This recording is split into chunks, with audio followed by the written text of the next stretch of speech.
just been nominated for Oscar for some category, I don't know which. But his most famous film is The Second Meeting, made in 2013, interesting for Serbia, Hungary, and the US. Because in 1999, when NATO forces bombed Belgrade, USAF pilot Dale Zelko was one of those who was downed, actually. And he was flying his F-117 stealth bomber, so-called invisible bomber, but somehow he was down.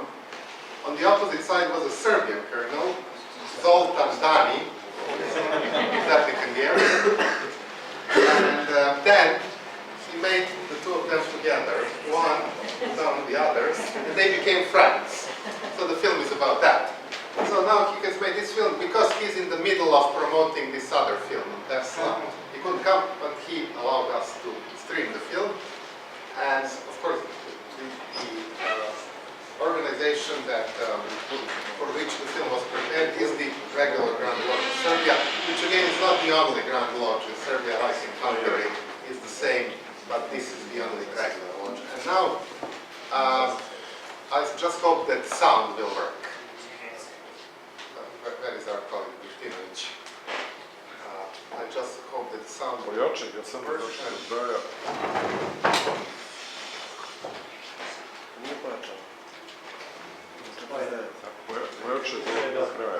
Where? Down on the right? There. This. Yeah. This No. is... On the other. Na desnoj strani. This one. Yes. It's subtitled in English.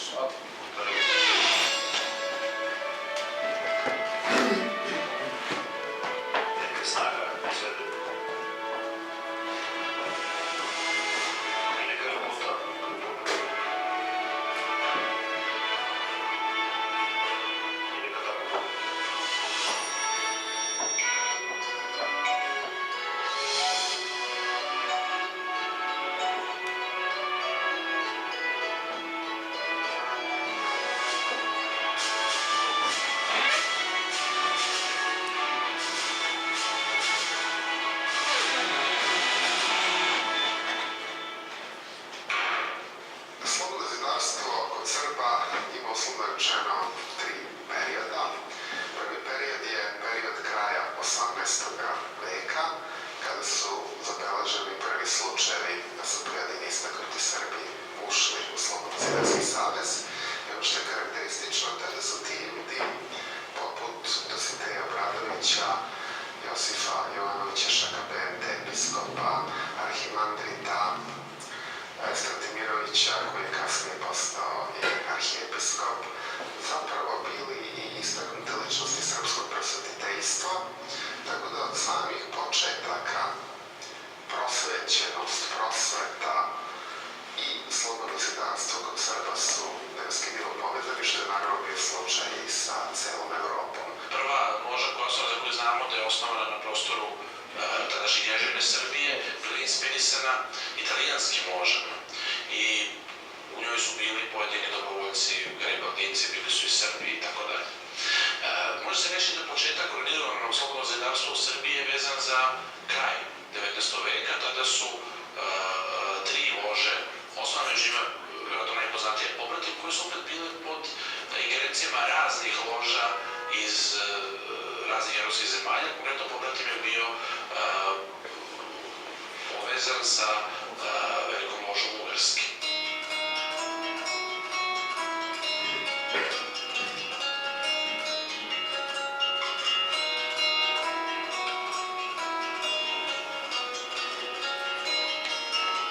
Prekretnica u razvoju slobodnog zidarstva u Srbiji bila je aneksija na granici 1908-1909, kada je došlo do velikih zaoštravanja međudržavnih odnosa između Kraljevine Srbije i Austro-Ugarske gotovo do rata. I tada je kao posledica toga došlo i do izdvajanja lože Pobratim i zaštite simboličke velike lože Ugarske i onda je usledilo traganje za nekom novom velikom ložom koja će biti zaštitnik.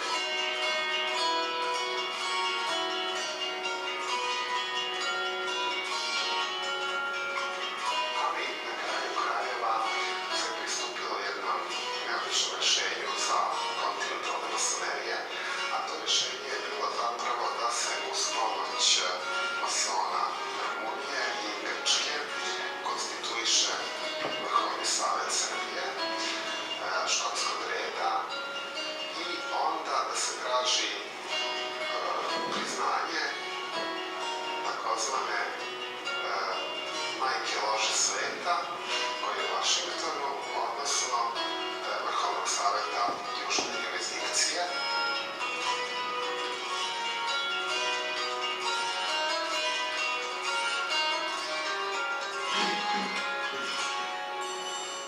Emancipacije srpskih, ali možemo reći jugoslovenskih slobodnih zidara, došlo je tek nakon Prvog rata. Tokom Prvog svjetskog rata srpski masoni, kao i masoni Hrvati koji su prebegli sa teritorije Austro-Ugarske na teritoriju zemalja Antante i delovali bilo nezavisno, a poneki kroz jugoslovenski otpor, oni su pokušavali da što više u javnosti Francuske i Britanije, ali i u javnosti neutralnih zemalja promovišu ideju jugoslovenskog ujedinjenja.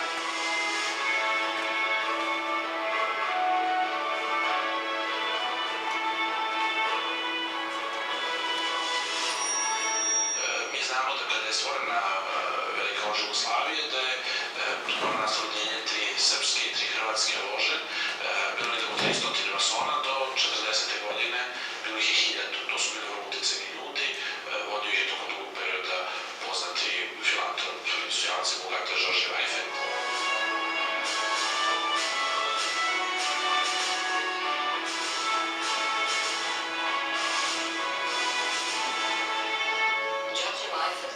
Svakako jedna od najznačajnijih ličnosti srpske i jugoslovenske privredne i finansijske istorije. Naime, kao već etablirani, uspešni predstavnik u industriji piva i u eksploataciji rudarstva, bio je sasvim siguran i upućen u to koliko mladoj srpskoj državi nedostaje kapitala. Zato je i učestvovao prvo u osnivanju Beogradske zadruge 1882. a potom i u osnivanju privilegovane Narodne banke Kraljevine Srbije 1884. Đorđe Vajfert je u Narodnoj banci bio od njenog osnivanja prvo kao član upravnog odbora, zatim kao viceguverner, a potom od 1890. kao guverner privilegovane Narodne banke Kraljevine Srbije.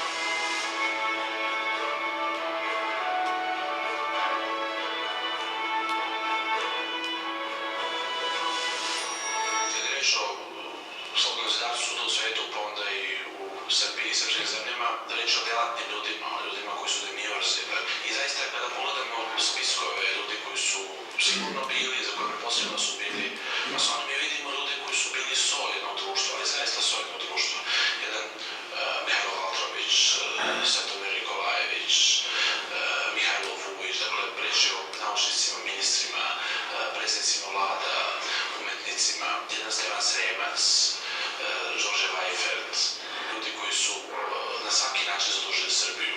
Valtrović je bio jedan od pionira arheologije u Srbiji. On je 1882. godine počeo sa iskopavanjem u kriminacijumu koje traju i dan danas uz izvesnu podršku njegovog sabrata Đorđe Vajferta koji mu je ustupio tehnička pomagala.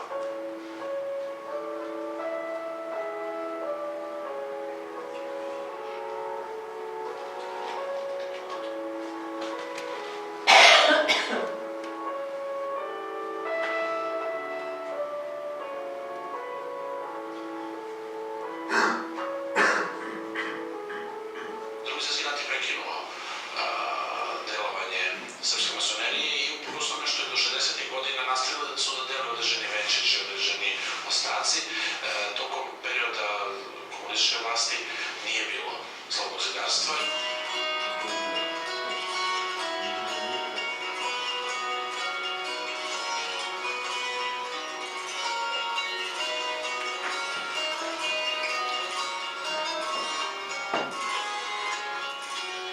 Ako istorijski gledamo činjenicu predvrata Velika loža, kada je čelo bio veliki majstor Đorđe Vajfert je brojala negde preko 1000 članova, 1200-1300 članova, gde su mnogi ugledni članovi vlade bili članovi te velike lože, samim tim imali veliki uticaj na razvoj države i na razvoj velike lože. Potom je došao rat i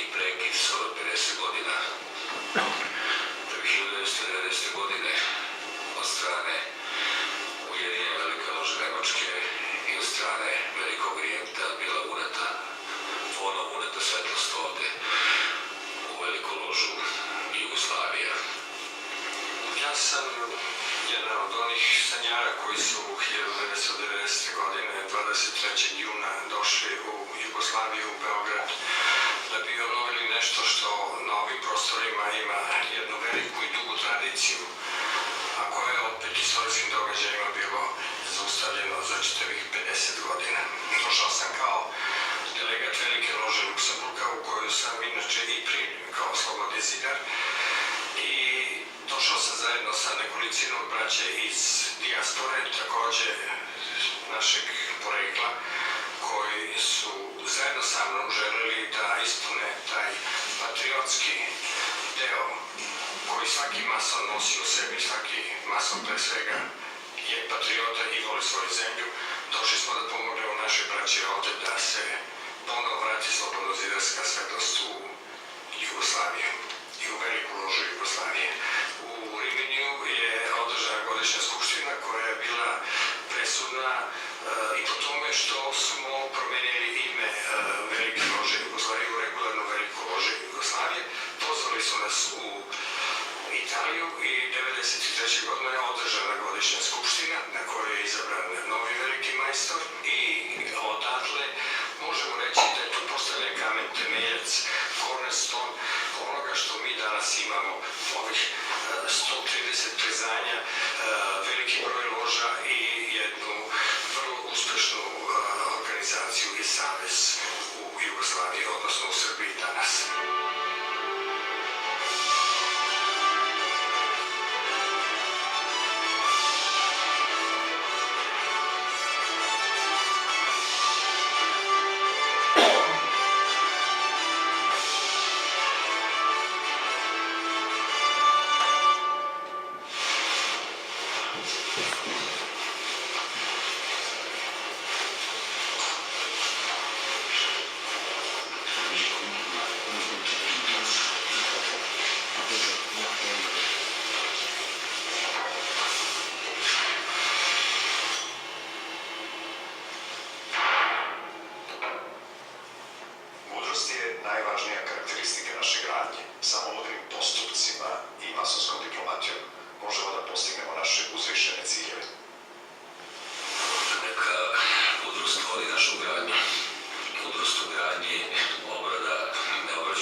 Snaga slobodnog zdarstva su ljudi.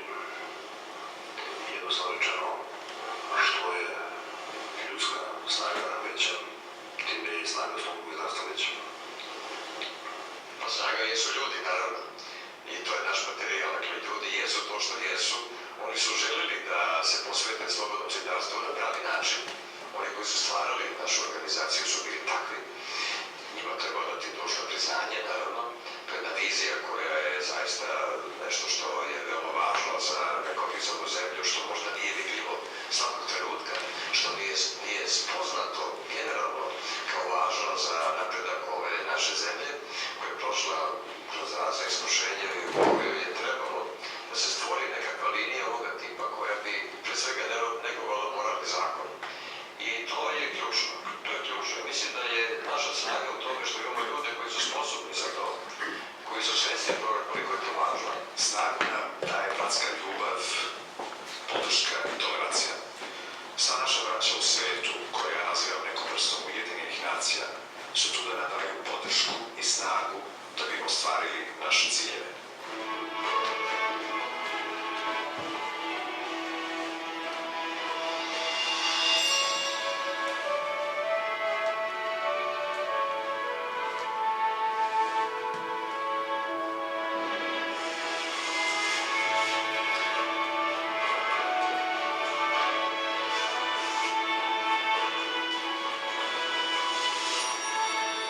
Lepota je u očima posmatrača, sa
političara sretno kod sebe da on sam shvati na koji način treba da ide dalje, ali da mi budemo potpora.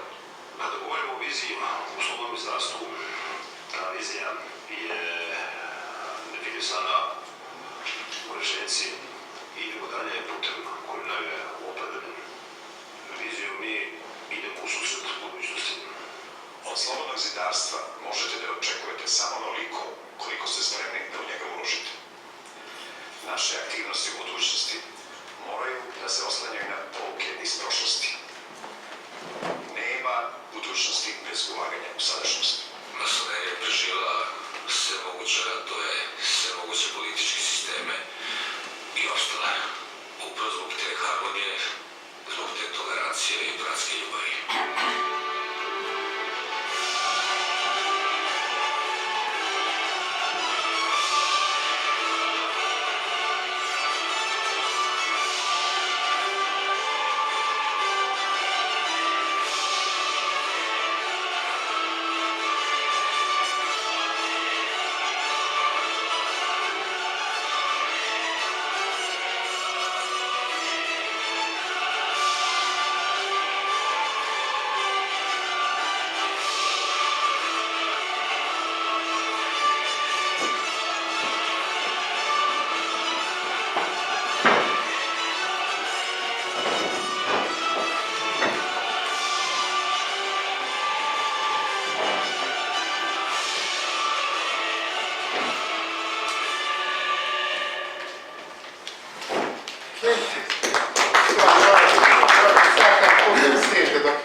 Okay, I will give the chairperson function to Professor Martin, and I will move to his place.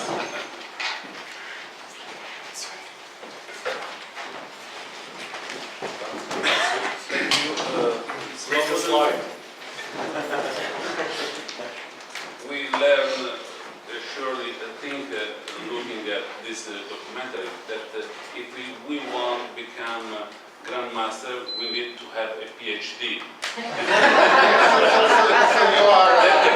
That is something. You are not qualified.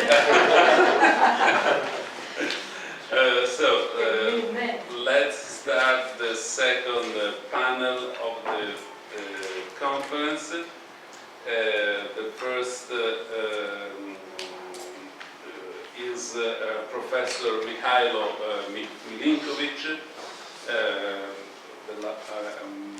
Mihailo Milinković was till several weeks ago a full professor at the Department of Archaeology in the University of Belgrade.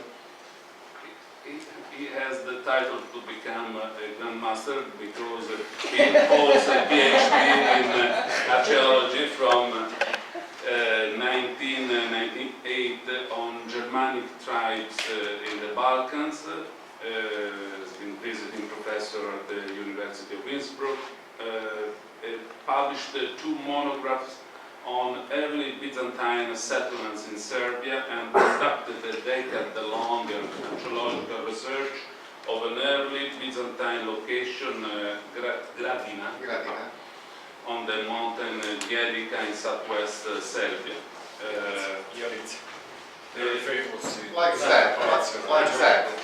He has also been committed to researching the history of Serbian archaeology, and in that field has been focused on Mihailo Valković, the establisher of archaeology and museology in Serbia and one of the pioneers of Serbian Freemasonry. And he talked about Mihailo Valković, a pioneer of Serbian Freemasonry. Thank you very much. May I ask you the first slide? Yes, I will control It's on the slides. desktop. Sure. Just to see Mihailo. Yes, you just give me the sign when to change the slides. ladies and gentlemen, dear colleagues and brethren, Mihailo Valtrević was an enlightened man, one of those persons who supported the progress and the principality later in the Kingdom of Serbia, and who took part in institution building. With assertive and patient work, Valtrević laid down the foundations for a number of scholarly disciplines, as well as for some institutions that still exist in Serbia. He was born in Belgrade in 1839. His father, Philip Walter, was of German origin. He was a manager of the state printing office, his father. His mother was Josefa born Prohaska. In proper documents, he declared himself a Serb of Orthodox faith. Valtrević finished the Department of Sciences at the Lyceum in Belgrade. After that, he got a state scholarship to study at the Faculty for Polytechnic Sciences in Karlsruhe, Germany. There, he studied preparatory mathematical sciences, as he writes, and architecture. He finished his studies in 1866.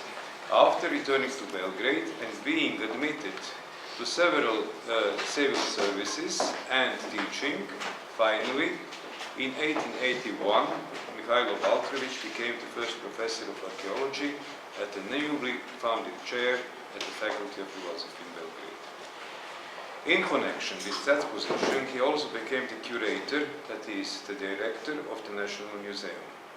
Valtrević was a member of different committees, a member of the Radical Party, an MP in the Serbian Parliament. In Parliament, his speeches against the concessions for railway constructions that had to be given to the French Union Générale were well remembered for many years. As a member of the Serbian Royal Academy, he was the secretary of its Department of Arts. Valtrević was a Freemason since 1878. This is the second one, if you may. He was the initiator and the founding member of the Serbian Archaeological Society in 1883, together with some other Freemasons, first of all his friend, colleague and brother, Dragiša Milutinović, and also with another very prominent Freemason, Svetomir Nikolajević. He was the first president of that society too.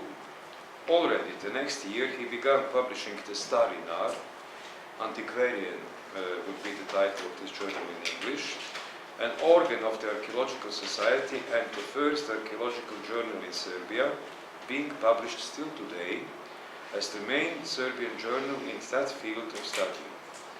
He was a correspondent member of the German Archaeological Institute, the Archaeological Society in Moscow, and the Croatian Archaeological Society.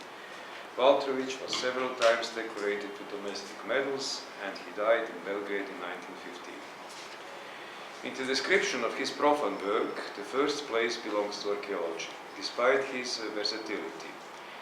He termed his courses he held at the faculty classical archaeology, and he called his chair the chair for classical and Christian archaeology. Among other fields, he was interested in early Christian finds, about which he wrote mostly in the Stari Nar. Already when he was interested in the history of archaeology, already then he was interested in the history of archaeology at a moment when archaeology was a comparatively new discipline. That's interesting indeed, but particularly for prehistory, Roman archaeology and history of architecture. In the year of 1882, he started with the excavations of ancient Viminacium, the Roman capital of Mösia Superior, near modern Požarevac in today's Serbia, and he undertook several other excavations in Serbia too, as study travels in Serbia and in Bulgaria. Wishing to devote himself to the development and improvement of the National Museum in Belgrade, he successively left the teaching position in 1895-96, leaving his place to younger persons about whose education, their special studies abroad, and their employment in the National Museum and at the Faculty of Philosophy. He took very much care, especially about Miloje Vasić. No sufficient attention has been given to those facts in the archaeological literature. Without his knowledge and his endless pertinacity, no modern and properly equipped national museum would have emerged with competent employees, accommodation and accoutrements. Despite many hindrances, the museum was enlarged by gifts, such as ones by King Milan of Serbia, an admirer of antiquities, who by partly gathered them during his journey to the Middle East. Besides that, an Egyptian mummy and an old Christian sarcophagus found in Belgrade, the so-called Jonas sarcophagus, may be mentioned. Due to 25 years of his continued efforts to award, the award of current Serbian Association of Museums bears his name. Mihailo Valtriević had full success in leading the process of institutionalization of Serbian archaeology, leaving to his successors completely different, much better working conditions than he himself had when he was young.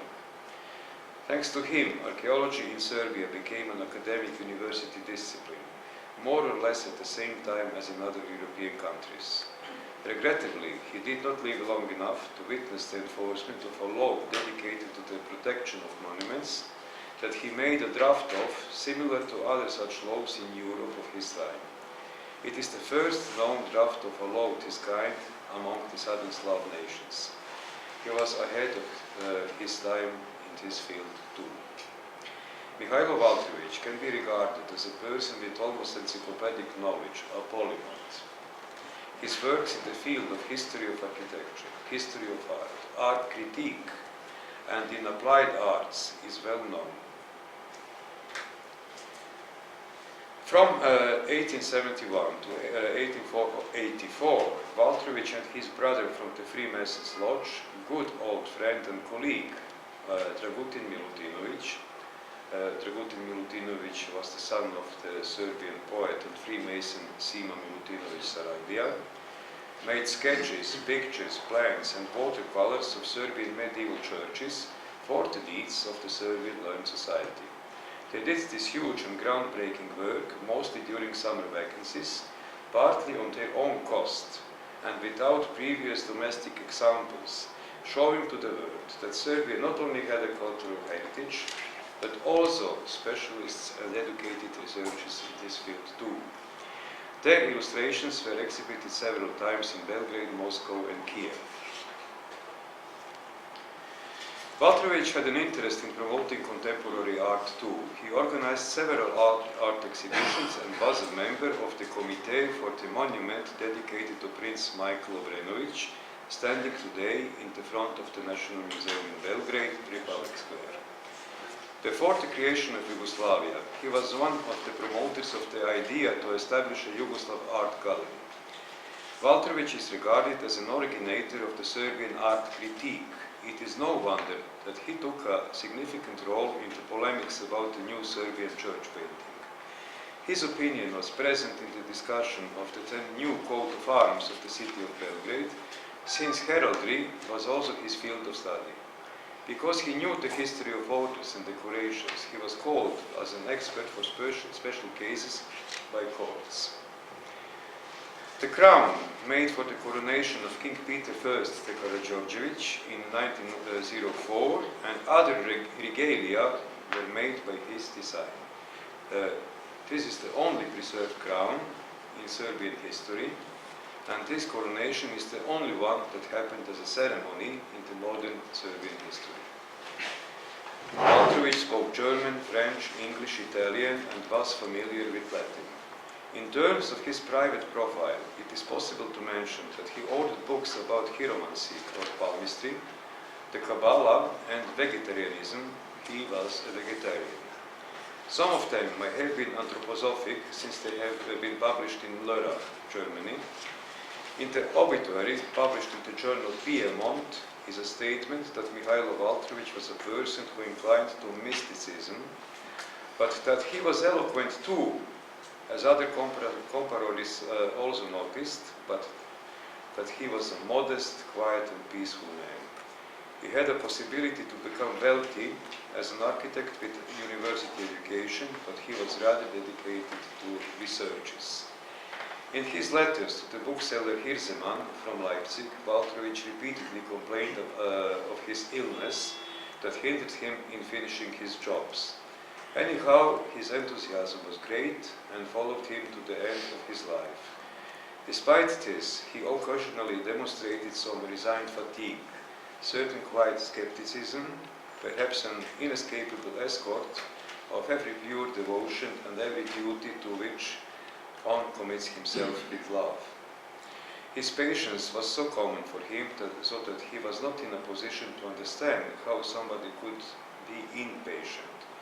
He got such experiences by editing the journal Starinar too. For instance, he alone wrote all the texts in number 4 for the year 1888, only not to cease the continuity of the journal. In all circumstances, good or bad, he understood his work as a patriotic duty and as a call. Nevertheless, the atmosphere at the beginning of the 20th century became better.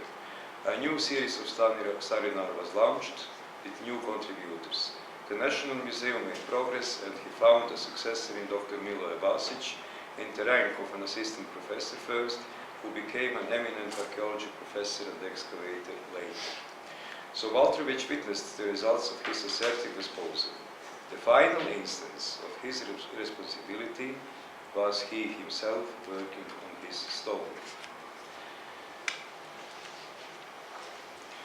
Following the facts that are at the disposal, Mihailo Waltrovich was initiated in the craft in 1878 in the lodge The Light of the Balkans, Luce dei Balcani, in Belgrade. That lodge operated under the protection, as we already heard, of the Grand Orient of Italy.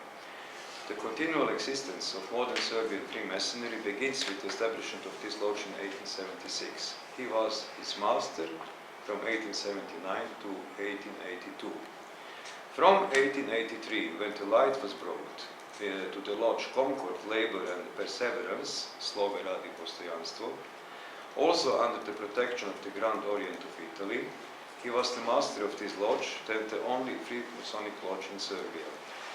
After the full renewal of the work of this lodge in 1912, he became its honorary master for life. There seems to have been different opinions about the renewal of the lodge.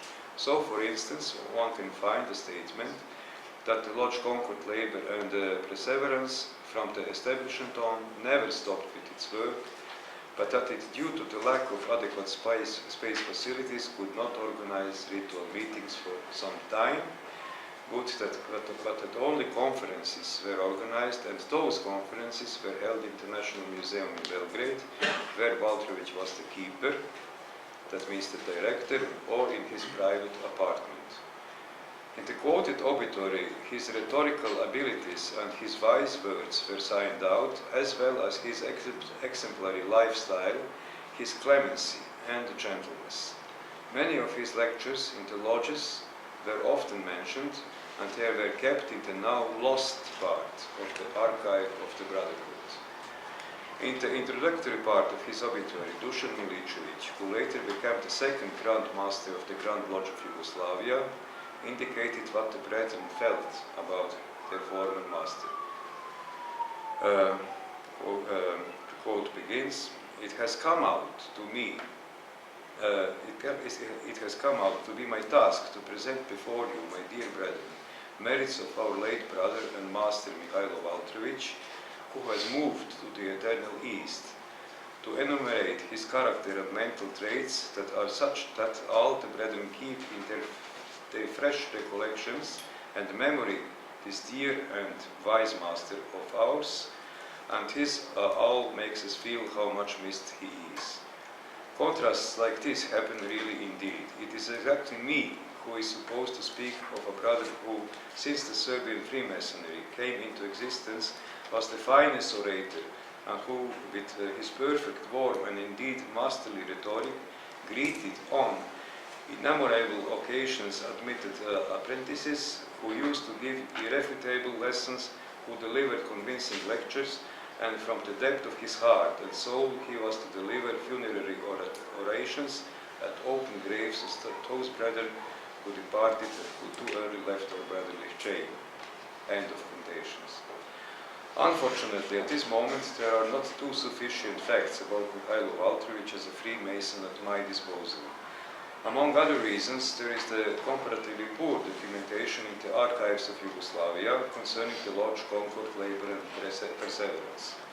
One may hope that this situation could improve and that some data could still be found, part of them by the way of studying the archival documents of the Lodge Povratim, that means blood brother in English, that have been much better preserved. Those are protocols of meetings, annual reports and so on. Another possibility is to find data in the archives of the Grand Orient of Italy, since the Lodge, Concord, Labor and Perseverance operated under its protection for 3 decades. In 1891, a new lodge was opened in Belgrade under the protection of the symbolic Grand Lodge of Hungary. Valtrović and his lodge took an active part in the ceremony of bringing light into this lodge. In detailed minutes from the solemn opening of the Lodge Povratim, it was a meeting in the first degree held on February 14, 1891. Words of Valtrović's address have been preserved. With this address I will finish.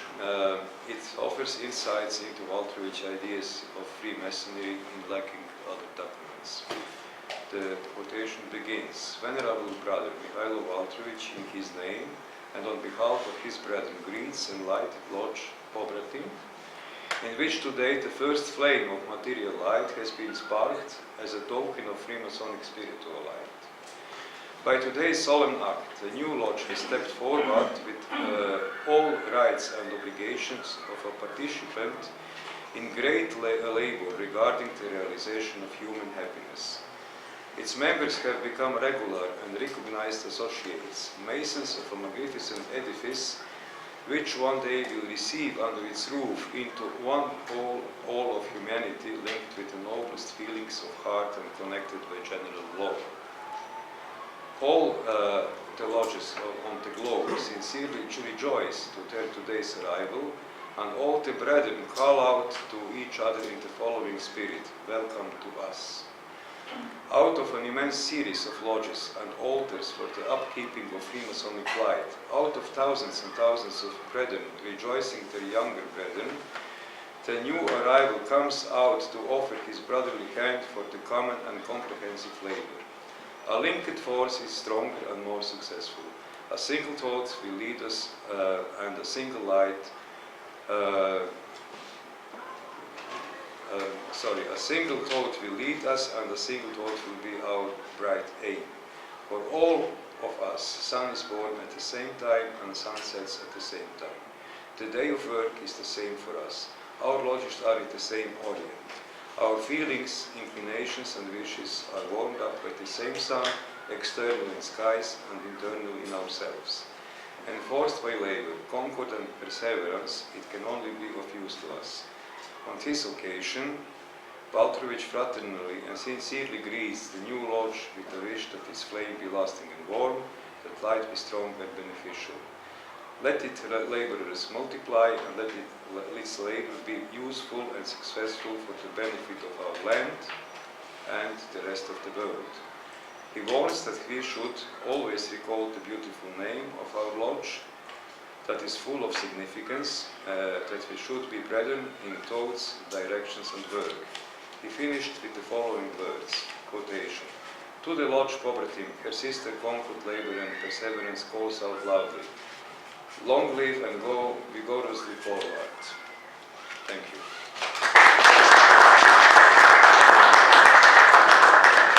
May I just add that yesterday we actually found out that Mihailo Valtrović, who presided over the building of the monument, engaged. Another slide. Yeah, that's why. No, just another one. The sixth. Yes. The sixth. The last one. Okay. This one, yes. Oh, thank you. Okay. Only as background picture. No, but this is what we want to say. That he, as the president of the committee for erecting the monument, engaged as a sculptor Enrico Pazzi from Florence, who was a brother, Freemason, and member of Concordia Loggia in Florence, most ancient lodge in Florence. and minutes of that lodge have been published by Povjeman. So now we can So you are retired.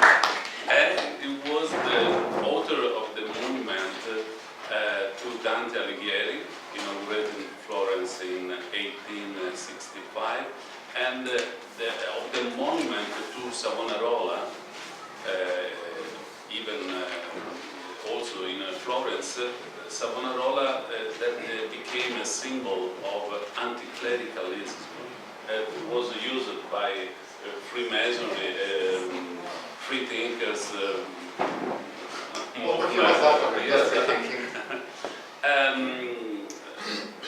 Another little remark, some connection, some elements of comparison with an important member of the Italian Freemasonry in the second half of the 19th century, that was Ariodante Fabretti.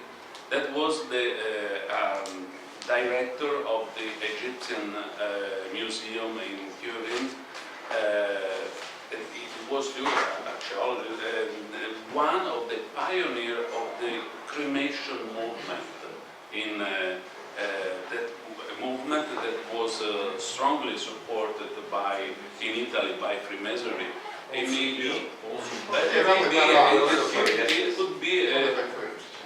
could be a field of research that could be useful developed. And now in Turin there is a foundation, research institute entitled to Ariodante Fabretti. Garibaldi was the most important testimonial in favor of cremation, but he was not cremated because the family, when he died, wanted to be cremated with an Indian solution, with a big fire, that want to say to have a lot of reliquia to distribute to all the brothers, the supporter. Cremation could be a topic of research in comparison. Sorry, just a brief footnote for Mr. Kunandžić, who was, of course, Mason and probably. So, but actually, just briefly, what is interesting that he was, of course, buried because crematory was not existing here. But actually, after that, when it was finally allowed, he was excavated and post facto burned. So his wish was fulfilled. Okay. The second relation is Stanislav Sretenović, Institute for Contemporary History in Belgrade. Stanislav, we know, yesterday we have a common experience in Florence. He studied, he took his PhD, so even you are with the condition to become a grandmaster. PhD in Florence at the European University Institute in the Department of History and Civilization, a very important institute, Universitarian Institute. He is particularly focused on analyzing the impact of France and Italy on the Kingdom of Yugoslavia. He was decorated with French National Order of Merit in this year. Yeah. This year, okay, compliment. Fresh. By the Fresh order. Macron. In the name of the president. In the name of the president. He published a monograph, France and the Kingdom of Serbs, Croats and Slovene from 1919 till 1929, and as a co-author of the book Ambassade de France Belgrade, the French embassy in Belgrade. Today we'll talk about the burden of Freemasonry in Italo-Yugoslav relations in the 1920s. So, Grazie, Professore. Ladies and gentlemen, dear colleagues, first of all, I would like to thank to my friend Slobodan Marković, Professor Slobodan Marković, who invited me to speak today and to express some of the results of my research to this important, scientifically important conference. Thank you for all of you, also for inviting me today. I will speak today about a subject that I call the role of French Freemasonry, I must be more precise, in Italian South Slav relations in the 1920s, according to Italian diplomatic sources. So it is a little bit different than what I put in the program. After the armistice in November 1918, and during the first decade after the First World War, for Italian diplomacy, both liberal and fascist, the issue of Freemasonry seems to be important in Franco-Italian, Serbian and South Slav relations. With regard to this subject, there are 3 points which should be taken into account. Firstly, France, Italy and Serbia were allied victorious powers from the First World War.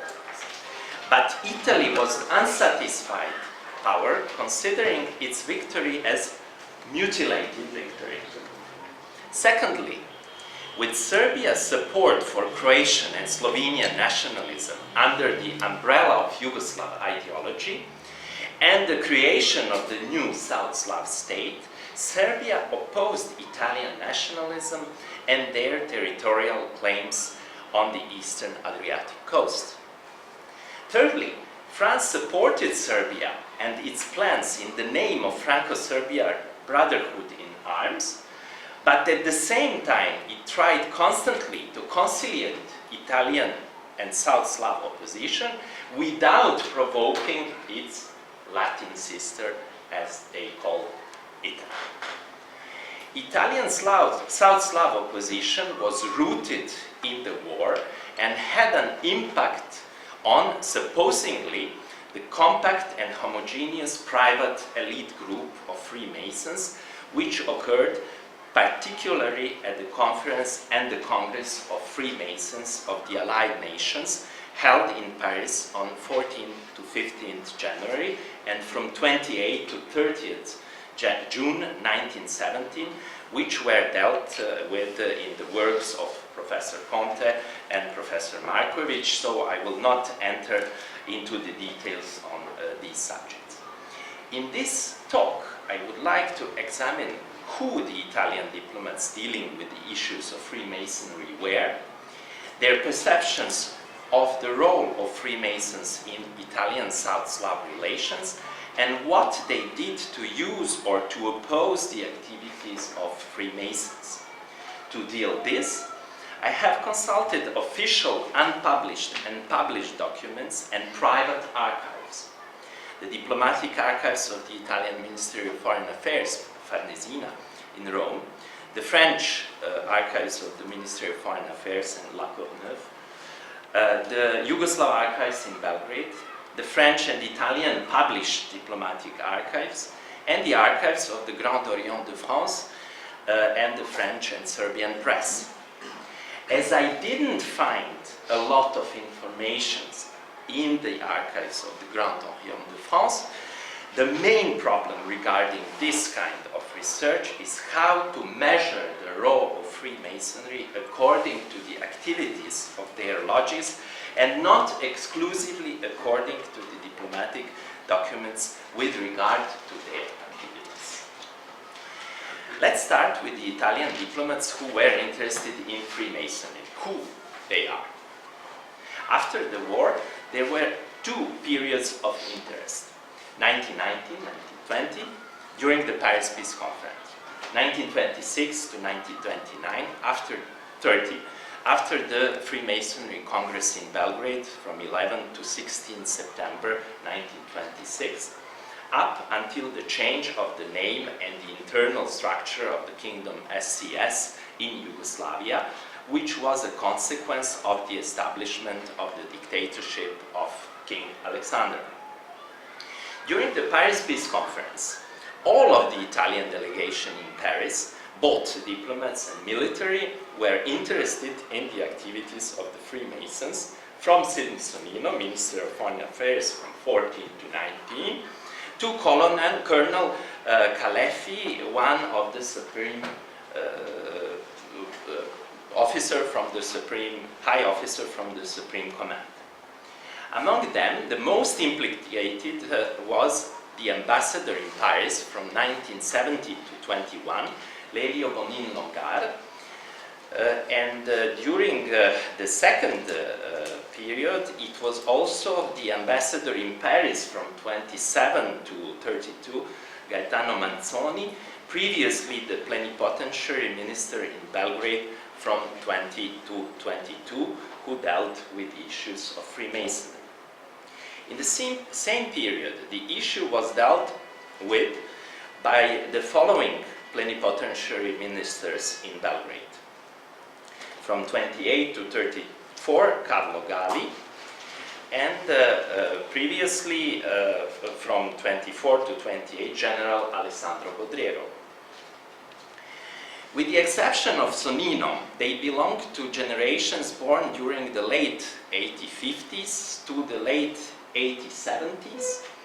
They were aged between 40 and 60, and at the end of war in 1918. They were experienced diplomats towards the end of their careers. Whether they were interventionists or not, in 1915, most of them served the Italian diplomacy during the war without being on the battlefield, which is very important. With the exception of Sonnino again, whether they were aristocrats like Manzoni or not, they were all Catholics educated during the unified kingdom of Italy, of the Savoy dynasty, to which they were devoted. They all graduated from various faculties of law in different Italian cities, and not necessarily from Rome. They were career diplomats, ambassadors or consuls, as well as officers who entered into diplomacy with a particular aim, like, for example, Godrero, who personally knew King Alexander from the Salonika front and was implicated in the Italo-South Slav Serbian reconciliation. During their earlier careers, they were all in service in the French Third Republic as attachés or secretaries, and appeared to know French internal and external policy well. Bonin-Longar and Manzoni were in France in 1880s. Carlo Gali, a member of Italian delegation, was a member of Italian delegation in Paris during the peace conference. The Italian plenipotentiary ministers in Belgrade had a network of informers from consul, for example, Ubaldo Rochiera in Zagreb, military attachés to the local Catholic or Orthodox priests. The Italian embassy in Paris was central in the observation of the activities of Freemasons and created a list of French Freemasons active in international relations. My second point is the legacy of war. After the war and during the war, Italian diplomats considered Serbian and South Slav Freemasons as small and without any influence on Italy. However, because of their influence on French Freemasons from both Great Orient of France and Grande Loge de France, they gained importance, especially after 1917, by using the principle of national self-determination and presenting the Yugoslav nation as one nation with three names according to the French model of nation-state. Italian diplomats considered French Freemasons capable of influencing the French government through public opinion, propaganda of the press, and conferences such as those held during the war, or directly through the activities of the networks of deputies in the representative institutions such as Parliament or Senate, and within the government itself. Immediately after the war, the Italian government called on the Italian Freemasons to neutralize a successful Yugoslav propaganda in French lodges on a benevolent basis, like during the war.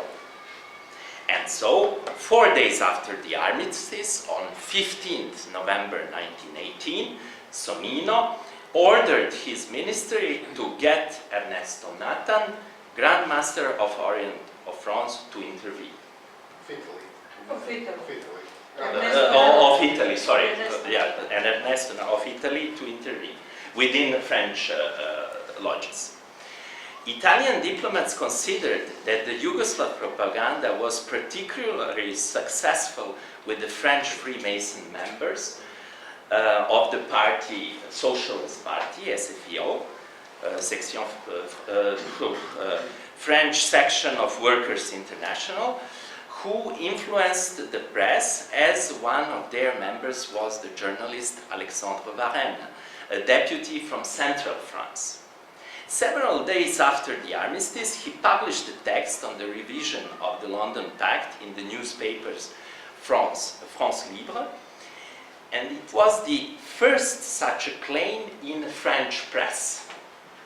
After this text, Bonin Longard asked for the intervention of Orazio Raimondo, a attorney at law and deputy from San Remo, an ex-socialist who was close to the nationalists and who was in 1918 a member of the Commission for Inquiry of the reasons for the Italian defeat at Caporetto.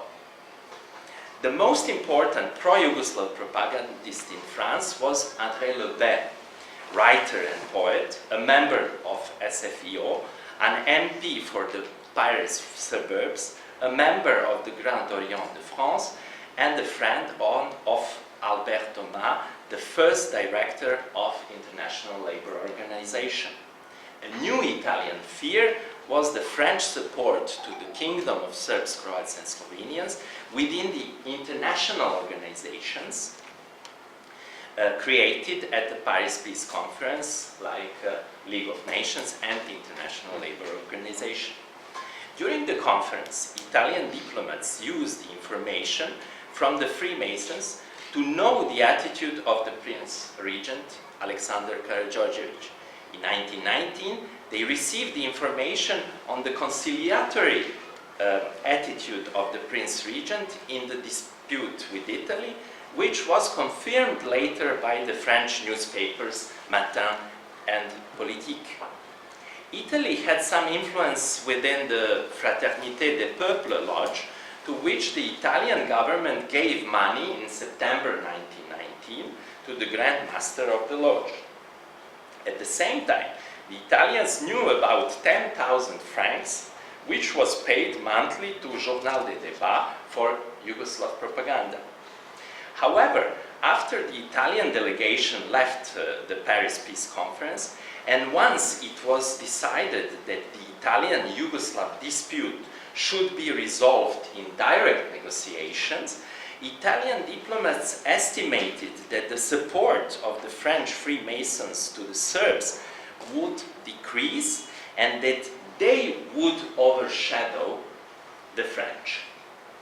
This attitude was in accordance with the general policy of ultimate liberal governments and the first years of Mussolini's government, with the Treaty of Rapallo, 1920, and the Treaty of Rome, 1924, Italy tried to replace French influence in the Kingdom of Serbs, Croats, and Slovenians.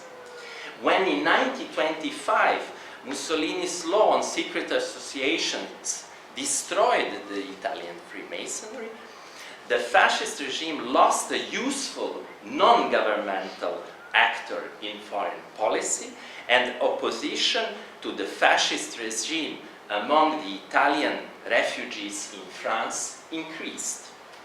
At the same time, fascists tolerated the French ambassador in Rome, René Besnard, known as an important member of French Freemasonry. Finally, let's look at how the fascist regime contested the provisions of the Paris Peace Conference by exaggerating the real influence of Freemasonry from 26 to 29. In fact, with weaknesses in both internal and external policy, the Kingdom SCS became an ideological battlefield between the Italian fascists and French socialists. In June 26, Bodrero was persuaded that the arrival of corps consisting of 300 people from Lyon and Grenoble in the Kingdom SCS, among whom were several deputies and senators, were in the service of Freemasons in the fight against the existing Italian-Yugoslav treaties and conventions. The interest in French Freemasonry increased after 1926, after the Freemason Congress in Belgrade, at the same time when Germany entered League of Nations, which was feared by Italians. One of the consequences of the Congress was the augmentation of the visits to the kingdom of the French Freemasons. A certain Monsieur Mezel, member of Secretary of the League of Nations, came in 27. Georges Blondel, professor of economics, in November 27. Henri Barthélemy, dean of Faculty of Law, in March 28. Jean Bren, a surgeon from Paris who treated Serbian soldiers at Salonika front, came in May 28. The context was the weakness in interior policy of the kingdom and strong opposition between the Serbs and the Croats, which escalated in June 28 with the assassination of Croat deputies in the parliament. Mussolini expected the country to split and observed the French activities to support the unity of the country. Italian diplomats perceived Croatian and Serbian societies to be under the influence of the Freemasons. Within Croatian society, there were four Freemason lodges, two under the influence of Belgrade, with anti-Italian attitudes, and two with no anti-Italian attitudes under the influence of Vienna and Central European views. The main fear of Mussolini was the common activities of the French Freemasons, together with the French Jesuit Michel d'Herbigny, acting in the name of Vatican, which might neutralize the Croatian movement of independence that interested the most fascist regime. The Serbian society was described as being divided between secret associations under the influence of the Freemasons within the court, the government, and the Serbian Orthodox Church. Within the Serbian Orthodox Church, fascist diplomats saw oppositions to Freemasonry, which interested Mussolini the most. He tried to penetrate Serbian society without success by constructing Italian version of the break of Salonika front as opposed to the Franco-Serbian memory during the celebration of the 10th anniversary of break out of Salonika front in 1928 in Belgrade and in the kingdom.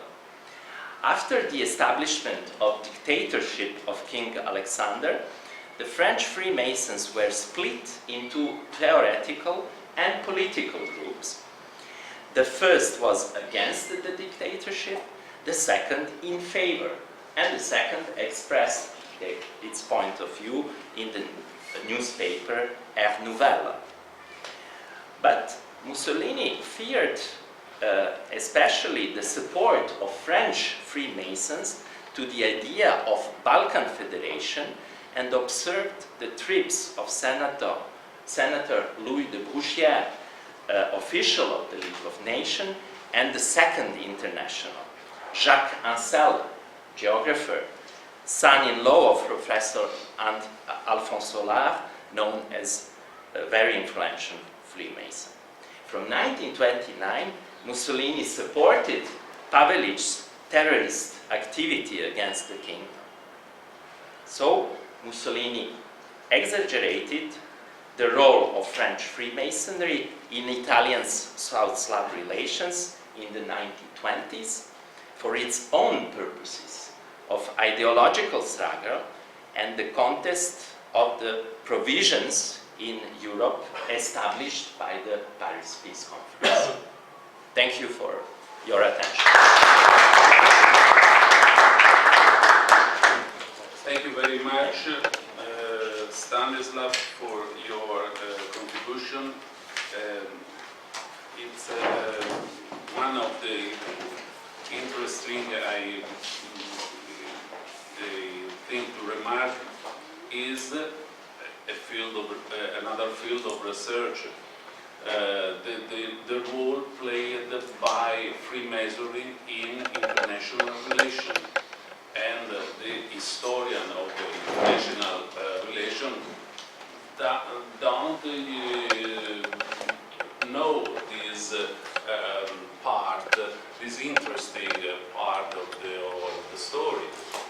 Maybe this period after the World War I was the last one during which the Freemasonry played a so important role in international relations. Sure, this is sure for the Italian case after the fascism, after the Second World, or maybe in the transition. I just published an article in the online review of Sciences Po, Institut Politique de Paris, History and Politics, Histoire et Politique, on the role played by Freemasonry in the transition from the fascism to the republic. But now they were important in France, in Italy, in Serbia. The perception of the influence that Freemason had in the Third Republic was true. You know the book written by an historian, French historian, Franc-maçonnerie Église de la République. A lot of members of Chevalier, a lot of members of the parliament, a lot of members of the government. In this period, the relation between Italian Freemasonry and French government changed. The First World War is a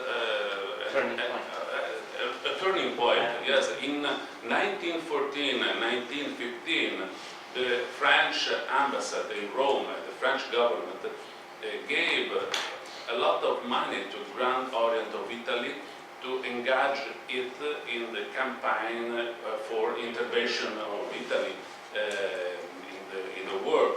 And the Freemasonry at the Grand Orient of Italy had an important role in this campaign.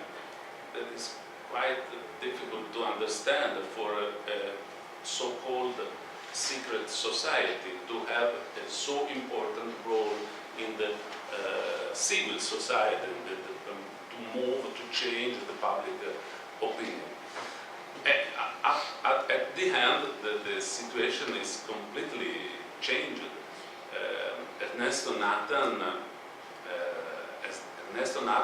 wrote articles about Slavic population that are quite racist in 1917.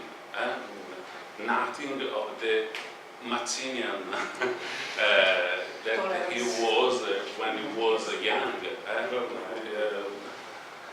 So now, just this little remark.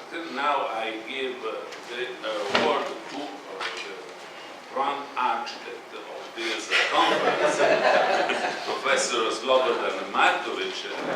What I have to say about you, all the people know you as professor of political anthropology and political history of Southeast Europe at the Faculty of Political Science here in Belgrade, and full professor here at the Institute for European Studies. He wrote a lot of books, some of them have just been remembered this morning. I want to quote the book about the relation between Great Britain and Serbia. Markovic is editor of this book that has been recently published. Today he talked about a very interesting topic, Yugoslav Freemasonry and Yugoslavism as a civic religion. Civic religion. Thank you very much, Fulvio. First of all, there has been a long talk that Freemasonry played a very important role in the creation of Yugoslavia. But when we analyze the records, we see the following. In the Kingdom of Serbia, Freemasonry experienced consolidation after 1910. In 1904-05 was almost dead. But membership was still in 1911 only about 60. Just before the Great War, there were perhaps 4 lodges in Belgrade. We are not sure if all of them were operative. But in the period 1883 till 1910, usually only 1 lodge was operative. Usually only Pobratim. For comparison, one should mention that the secret organization Unification, or DEF, which you know as under its more popular name, the Black Hen, had, by the reports of the French minister from November 1911, 2,500 members. But we think that the numbers grew because it reached its climax in 1912. So probably in 1912, this secret organization had 60 times more, maybe 100 times more members than the Serbian Freemasons. Also, in this period, just before the war, there was this great reorientation that we mentioned several times today, that after the annexation crisis, they had to find another protector, and it was found in France, but even more in the United States. So, strangely enough, the Supreme Council was formed, even though the Grand Lodge didn't exist.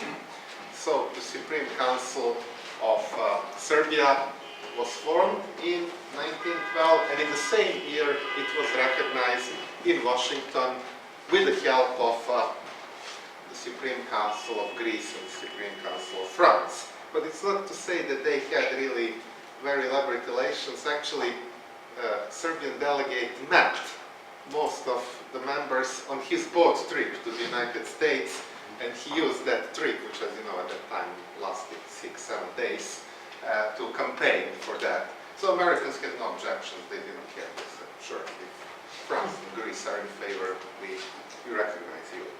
In Croatia, there was actually only one operative lodge, Ljubav Bližnjega, Love Thy Neighbor. At that time, although nominally, you know, that 3 lodges appear in 1919 during the unification, but actually 2 lodges, light was brought to those 2 lodges only 1919. So basically there was only 1 lodge. In Slovenia, Freemasonry didn't really exist in terms of lodges. So basically you see that it was very, very limited number of people. In the archives of Slovenia, thanks to Mateusz, I found a list of Serbian Freemasons prepared for the Prime Minister of Serbia, because Prime Minister of Serbia decided to use, he was a very practical man, he financed everyone he could, he financed photographers, he financed journalists, anyone, he was really giving money very freely during the First World War. Prime Minister Pašić, some photographers, Chernov made a villa out of that in Nice after the war. So he was not a Freemason. He didn't like Freemasons because he didn't like interference from outside into the political sphere. He was a kind of political dictator, we should say, and president for life of his party for 45 years, even longer than I think when Josip Broz was 43. So. But he was practical, and he was a friend with George Leifert, the Supreme Commander at that time. So they prepared the list of Freemasons. So whether it's a secret or not secret organization, I don't know, but they gave the list of their members to the Prime Minister. And he said, fine, where are they? Because during the First World War, with Serbian army, all the political elite retreated through Albania to Greece. So with them also most of Freemasons. So he got the list of 48 Freemasons from Serbia. Some of them were French, by the way, French citizens who live in Serbia, and 2 Croatian Freemasons from Austria-Hungary. And where they are, in Marseille, here, there. And they decided that the seat of the Supreme Council of Serbia would be in Marseille. And they were very practical, Serbian Freemasons. They actually calculated that in France, Freemasonry had the biggest influence, and that it was the easiest for Serbian Freemasons to influence anyone in France because they had 1 lodge under the protection, which was, by the way, not the lodge under the protection of the Supreme Council of Serbia, but nonetheless it existed. Pašić connected all of them. And now, how did this myth come about that Freemasons created Yugoslavia? It has to do with this Congress in June 1917 in Paris, when actually Italian and French Freemasonries clashed, because usually people here see that Serbian Freemasonry plays. It didn't play, they were simply there. The whole question was who is going to be main actor after the war in the region, France or Italy? France, of course, decided that she would be the main actor. How can it be the main actor with Italy that wants those territories? It can only be the main actor if it takes locals. So they embraced Serbian and Croatian demands, which were the same at that time, that principle of nationality should be used. In reality, and we all who made research of that from using British, French, or any other American foreign policy documents concluded that the creation of Yugoslavia was very situational. The Serbian army created Yugoslavia, and that's full stop. It penetrated through the Macedonian front completely unexpectedly, with a speed that was not expected at all. Even German Kaiser was surprised. He wrote a famous telegram that to the Bulgarian king, and he said, what a pity, a handful of Serbs are going to decide the war. I don't say that that was the decisive moment of the war, I just say how the telegram was phrased. But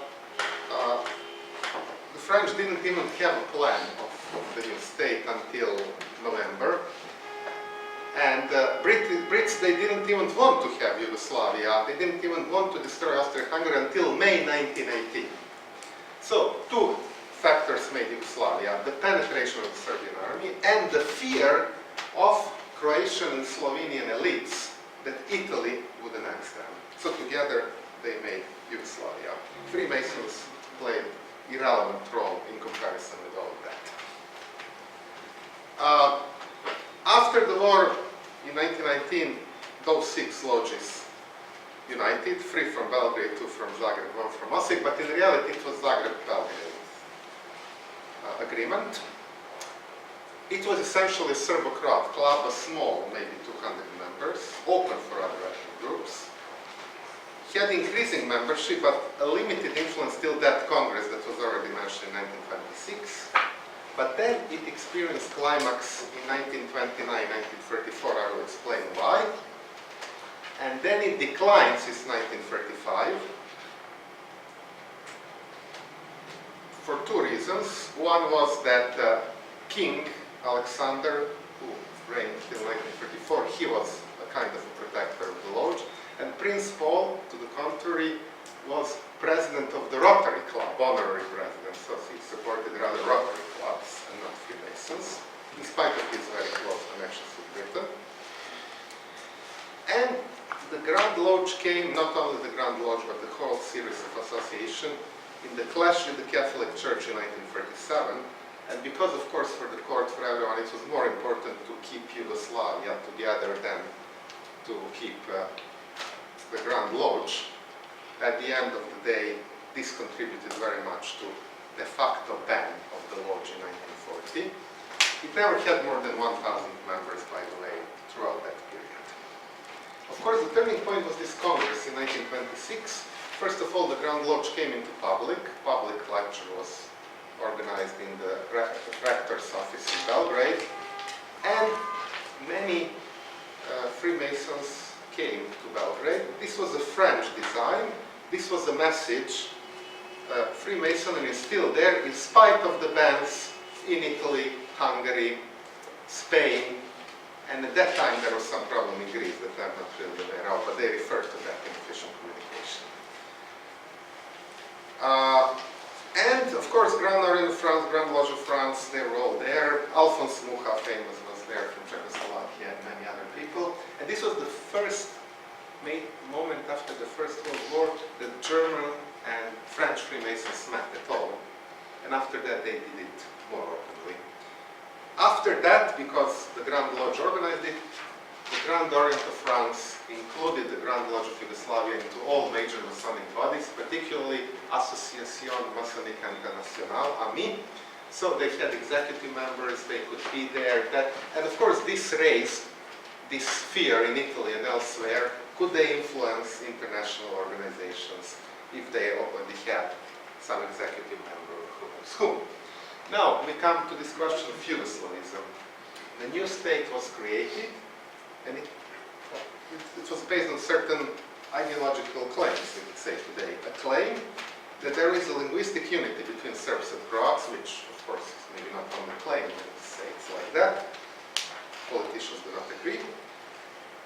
A scientific claim that, scientific under quotation marks, but that was, at that time they claimed it was scientific, that Serbs, Croats, and Slovenes were free tribes of a single nation, separated by unfavorable circumstances in their history, and a narrative describing, under quotation marks, many serious efforts throughout history of these free tribes to come closer.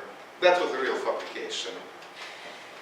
And therefore, although there were such instances, but there were instances of having joint state with Bulgaria, much more actually than anyone else, or Balkan Federation with others, or any other federation. So the result was there is a common history and there is a common literature. So Yugoslavism was essentially an ethno-linguistic concept of nationalism, and all Serbs, Croats, and Slovenes, whose mother tongue was Serbo-Croat or Slovene, were considered Yugoslavs. It was, however, formulated in 1912-1918 completely, partly when Yugoslavs, Serbs, Croats were abroad, and to much lesser extent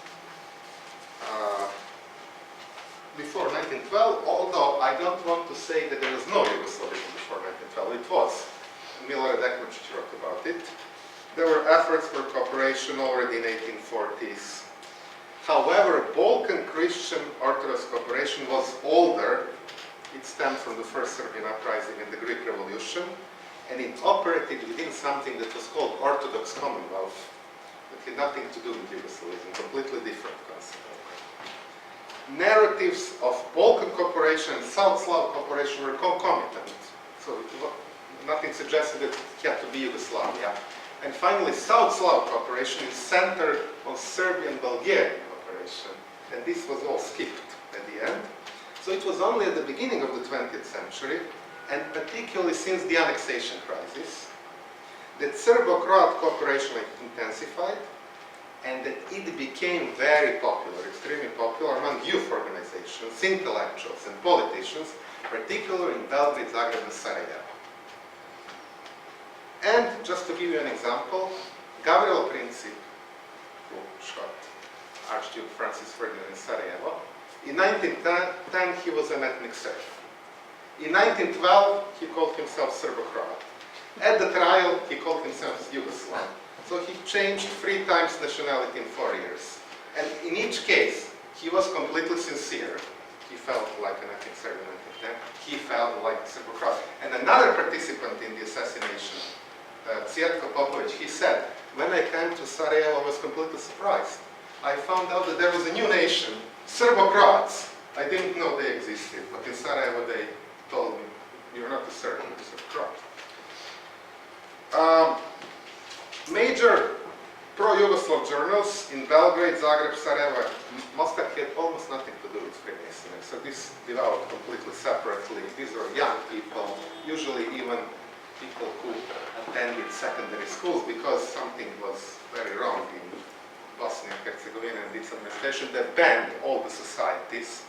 And then, as a result, young people established Burschenschaften, equivalent to Burschenschaften, literary Burschenschaften, and of course, these clubs looked like Carbonari and everything else, from Italy and from Germany. Only after the Second Balkan War, Bulgaria was erased from the South Slav unification because Bulgaria fought against Serbia. So basically what we have with Yugoslavism is frozen image of Yugoslavism from 1930, 1914. And what do I mean by frozen image?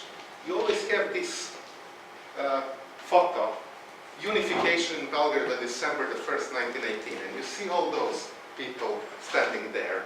And it looks like, very representative members of Serbs, Croats, and Slovenes met, and that's it. Yes, but they wouldn't have met only several weeks before that. It would have been impossible.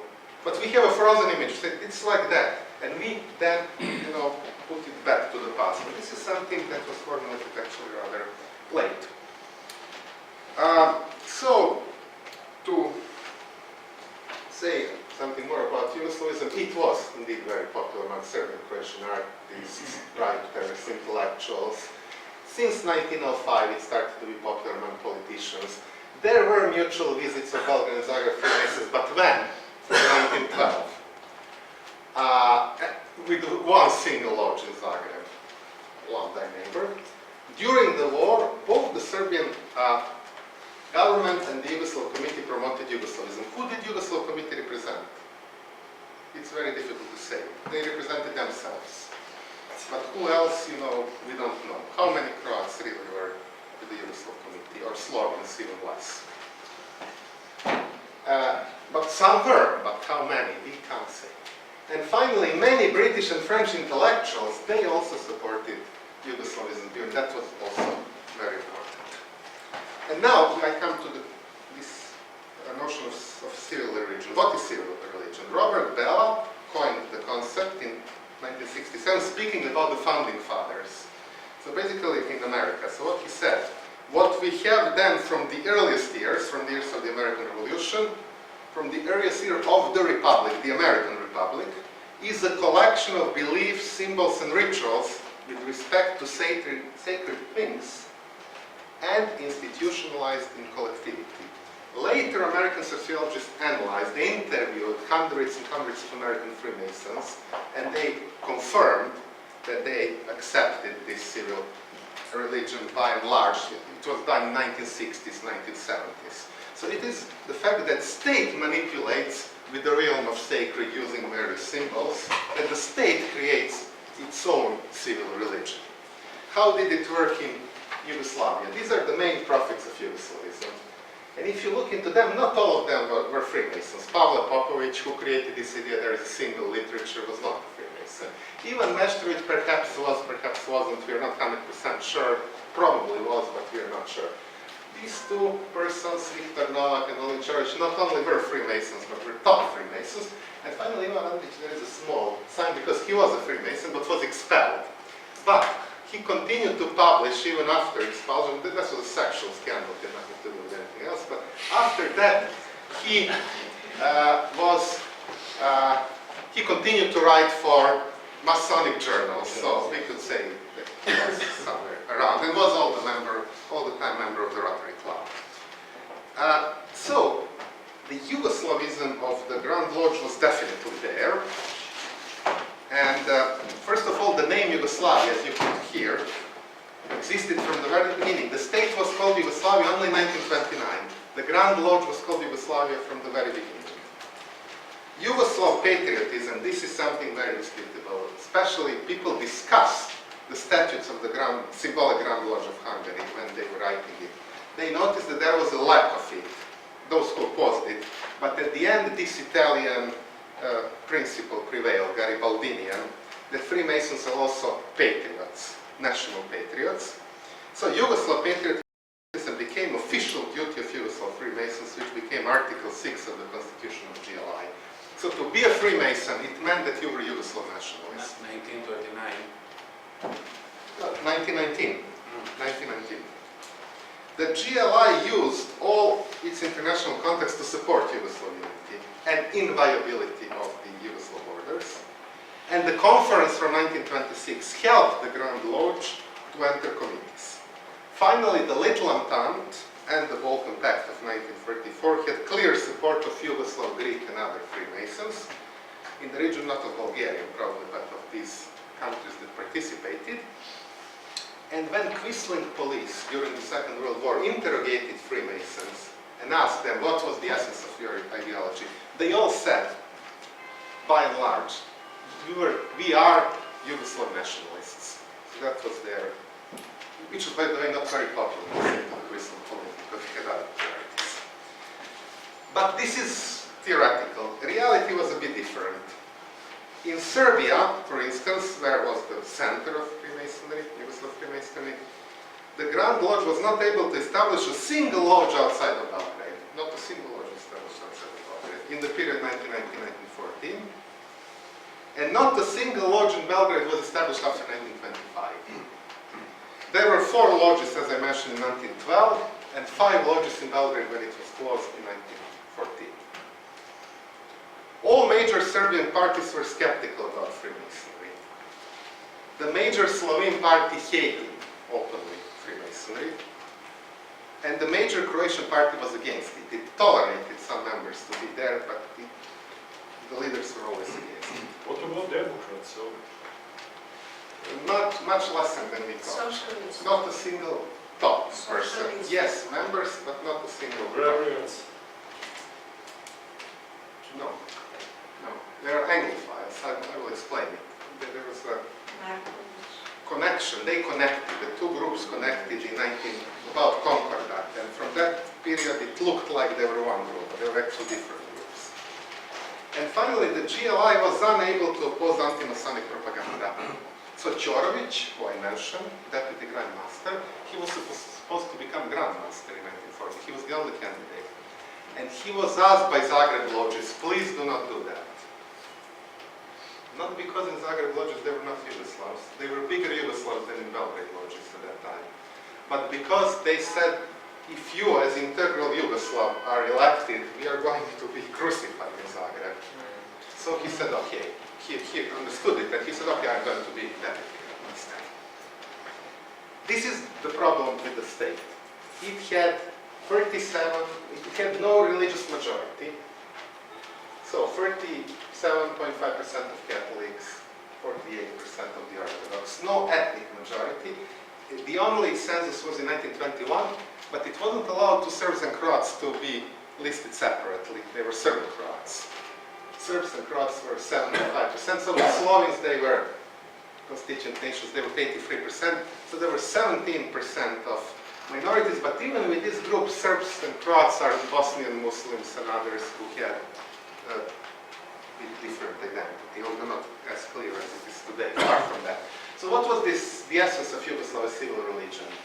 First of all, they wanted to establish Vidovdan as the central national holiday, and for that they constructed the Battle of Kosovo, which was in 1389, as the Yugoslav battle.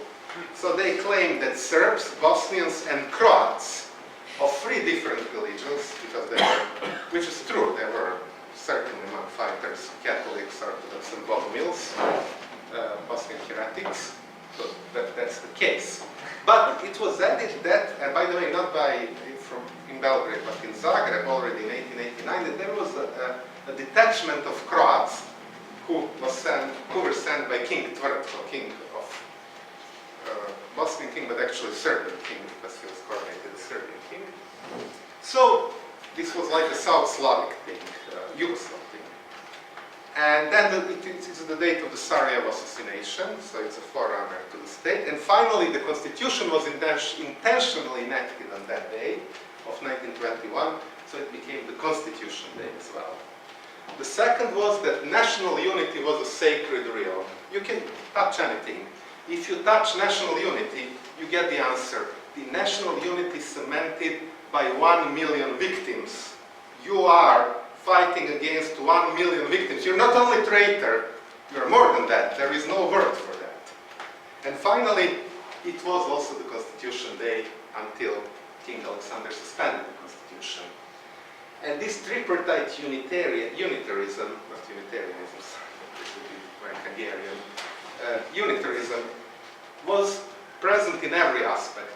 Court of arms, he had Serbian, Croatian, Slovene part. Anthem started with Serbian anthem, continued with Croatian anthem, then with the Slovene solemn song, which wasn't anthem, which was considered to be Slovene anthem, and then finishing again in Serbian. And the language in all certificates, it's written Serbo-Croat Slovene. And names of king's sons, one was a Serbian, one was a Croatian, one was a Slovene. Petar, Tomislav, Andrej. And finally, when the king died, this is necessary for the civil religion because you need to have a martyr, the civil religion got its martyr, but that was only since 1934.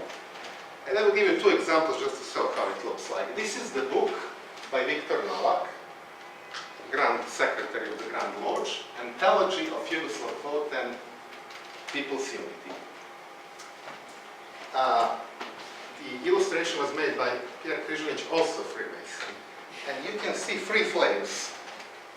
3 flames are of course 3 tribes, but they are also 3 lights of Freemasonry called wisdom, strength and beauty.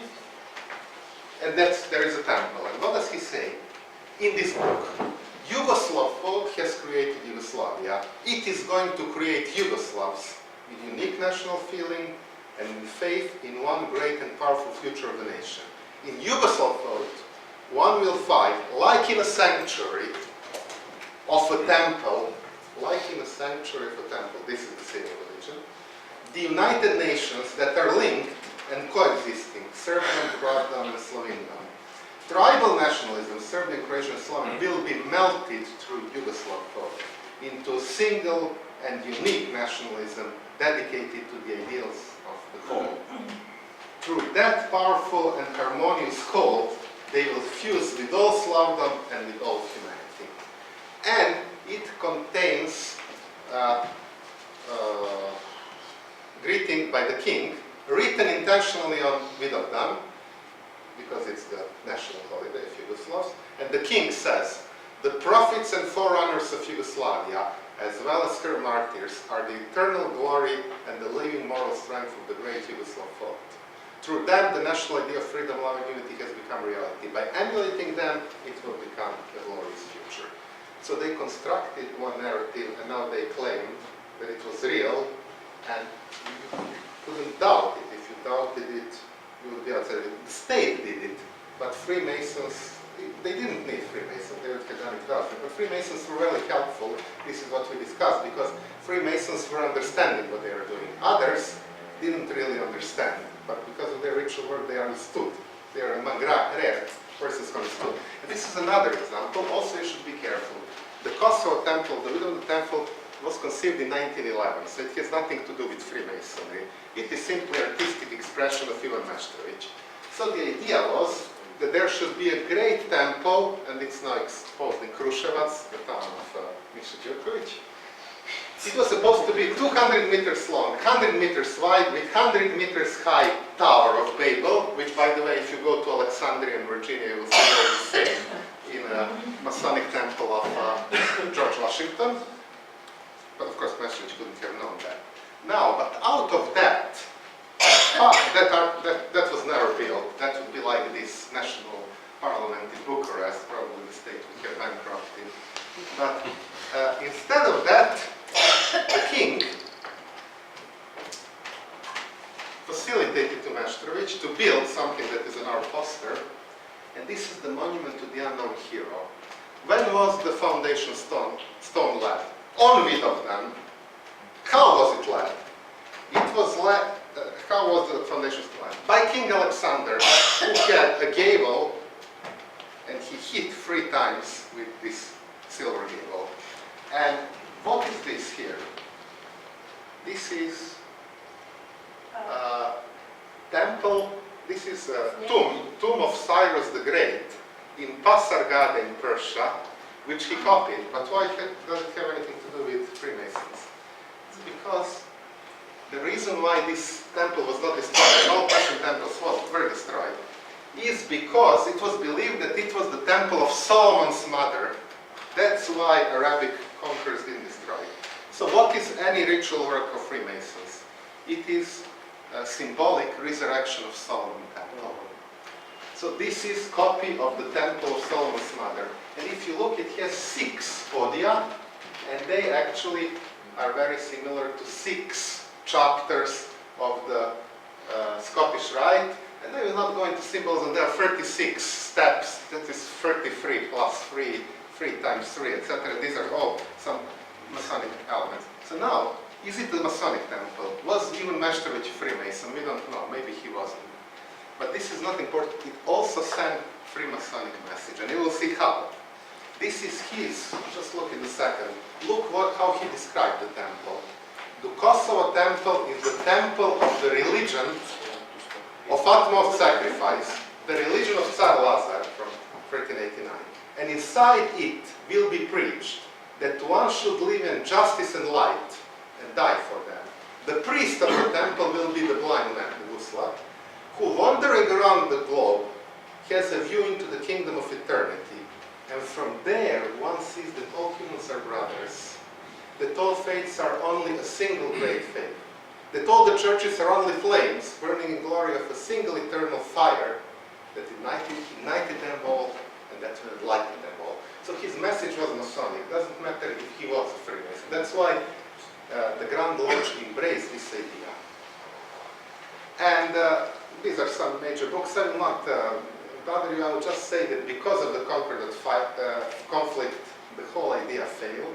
That the Grand Lodge was a huge crisis after 1934 when the king was killed, that people started to leave the crowd because it wasn't as popular. Rotary Club was now more popular.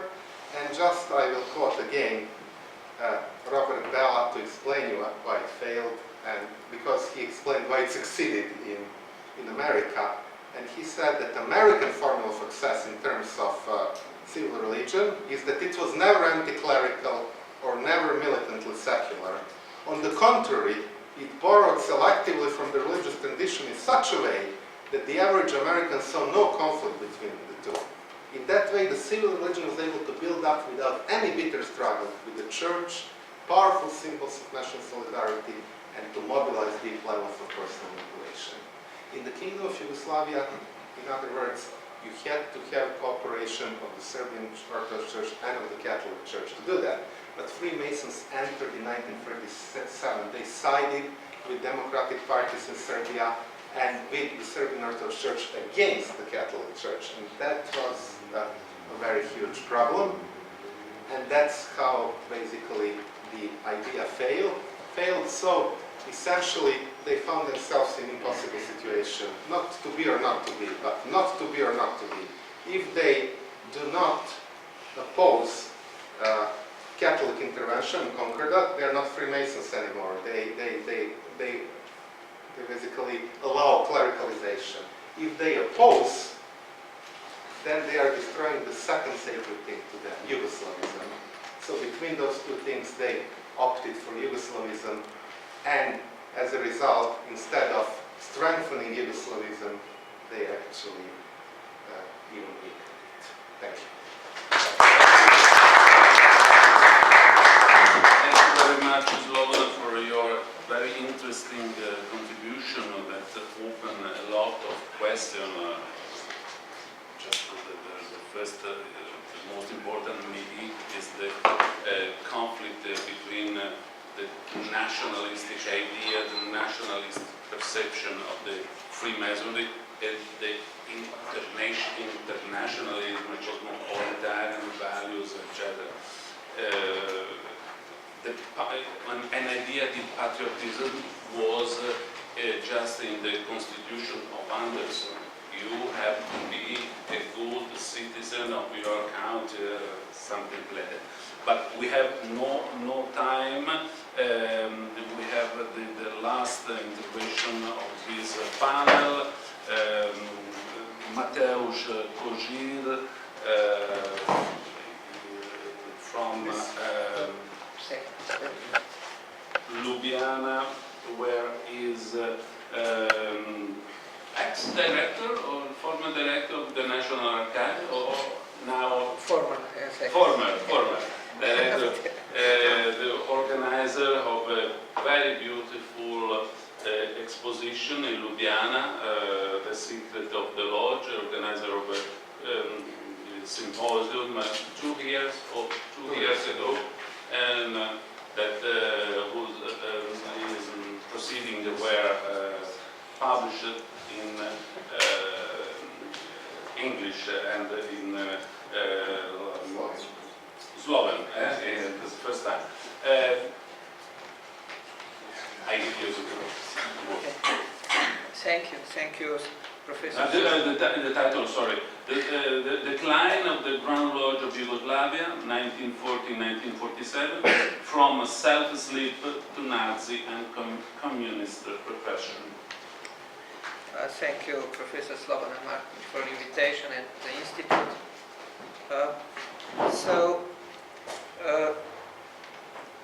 The anti-Masonic campaign before 1934 lived mainly in Catholic circles and did not reach the general public. After following the assassination of the king in 1934, however, the anti-Masonic orchestration directed against the Grand Lodge of Yugoslavia intensified. Freemasons were accused of assassination, while demanding also this anti-Masonic demanding a ban of Masonic organizations in the country. But this anti-Masonic propaganda was connected in the 30s, were connected with many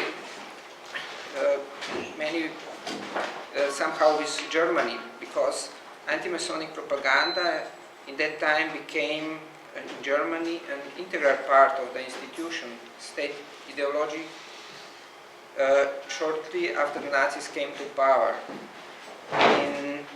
In that time, this was accompanied by appropriate propaganda and the publication of books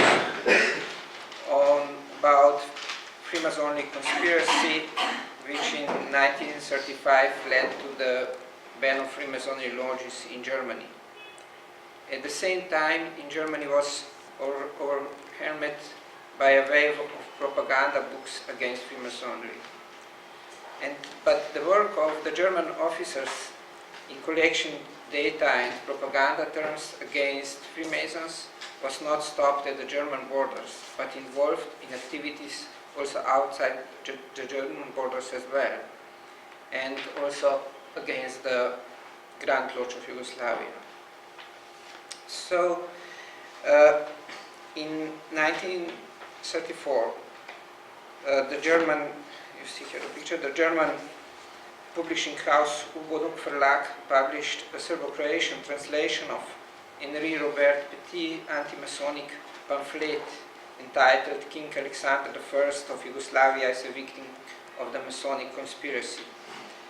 And this translation was corrected by the Russian immigrant Alexander Lanin, who later lived in Belgrade, and after the Nazis came to power, he was also worked for Gestapo intelligence service. So, and Germany paid this publication, which was distributed in Kingdom Yugoslavia. Also, the Nazi intelligence service gradually began to intensify its efforts with the Yugoslav Freemasons, especially after the annexation of Austria in March 1938. In addition to anti-Masonic propaganda, German intelligence also monitored well-known foreign Freemasons. Also, and so they, in one occasion in 1938, they were accompanied in Carinthia in the town of Fila. This is in the border between Kingdom Yugoslavia and Austria, today in border between Slovenia and Austria, where the American Freemason Ossian Lang and the Grand Master of the Grand Lodge of Yugoslavia, Dusan Milicevic, and his deputy Franjo Hanaman, they have a meeting, but the Germans were in the next room in the hotel, so, and they make a large report about what they spoke.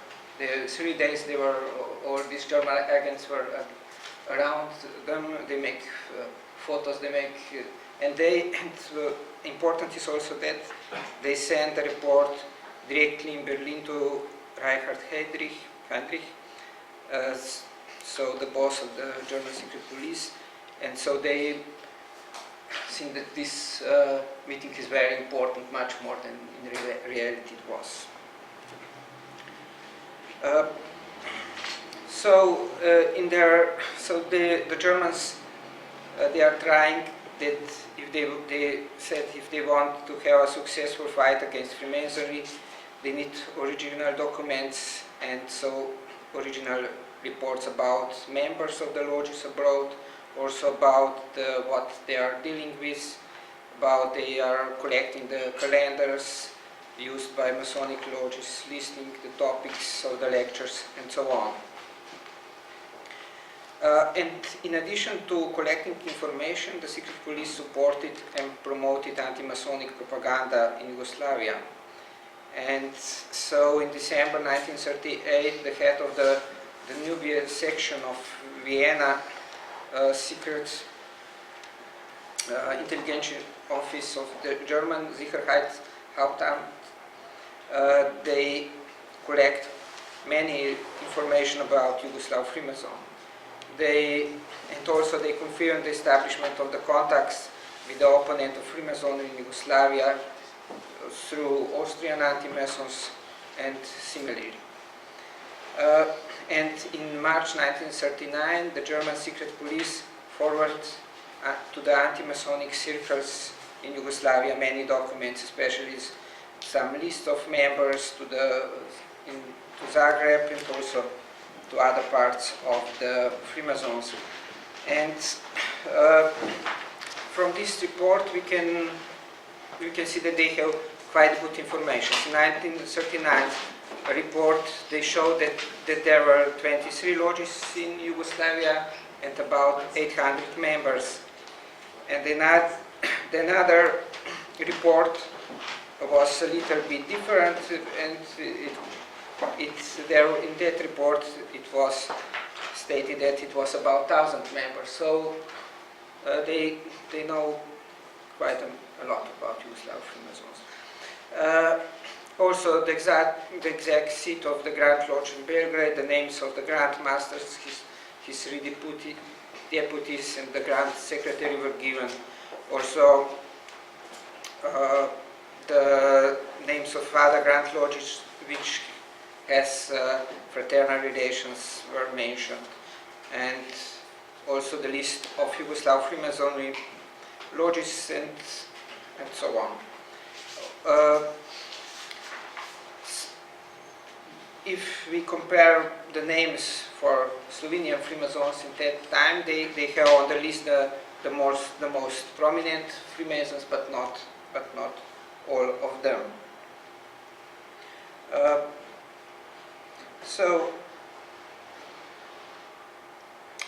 This a little bit. It is so with this anti-Masonic propaganda was very intensified in year 1940. So, and in many ways it was connected. Okay, one more. It was connected with this German security service. So,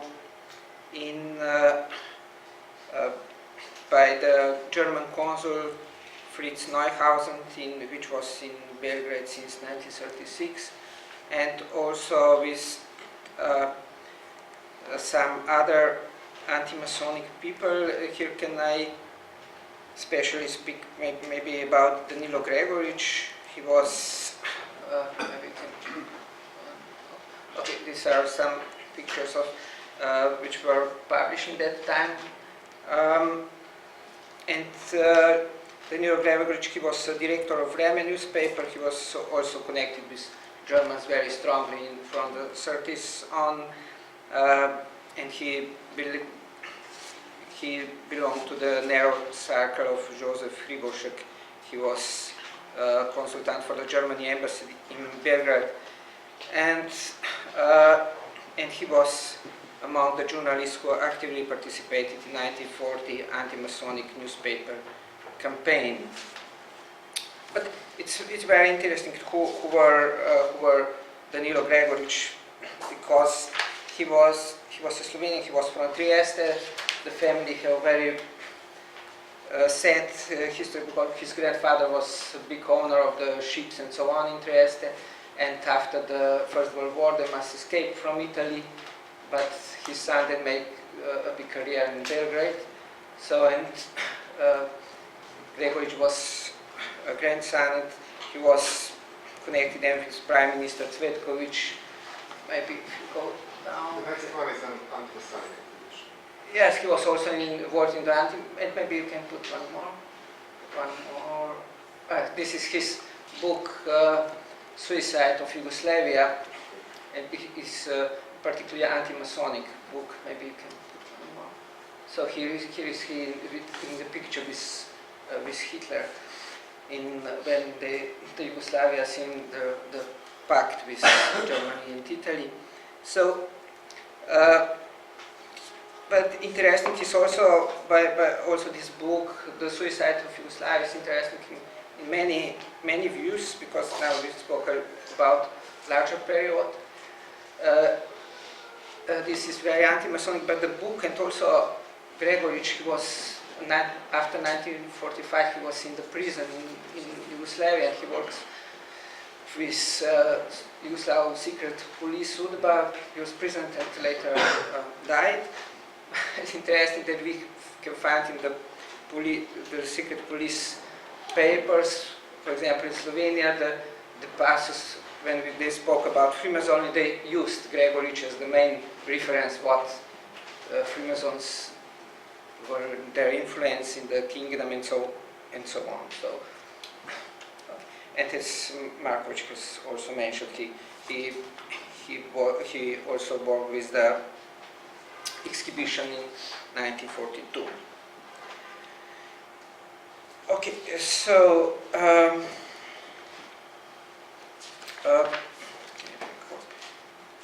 okay, 1940, Slovenian Anton Korošec, who was the leader of Slovenian party, began his aggressive anti-Masonic propaganda, and also the Grand Lodge of Yugoslavia responded on 3rd January 1940 with a statement in its Veliki newspaper. But in July and August, the Vrijeme published a series of anti-Masonic articles joined by other newspapers around the country, and including the newspaper Slovenaca in Ljubljana.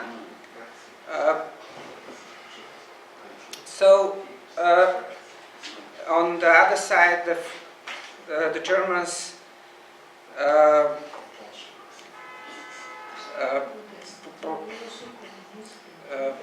make a pressure to the Prince Paul in Belgrade government to ban Freemasonry.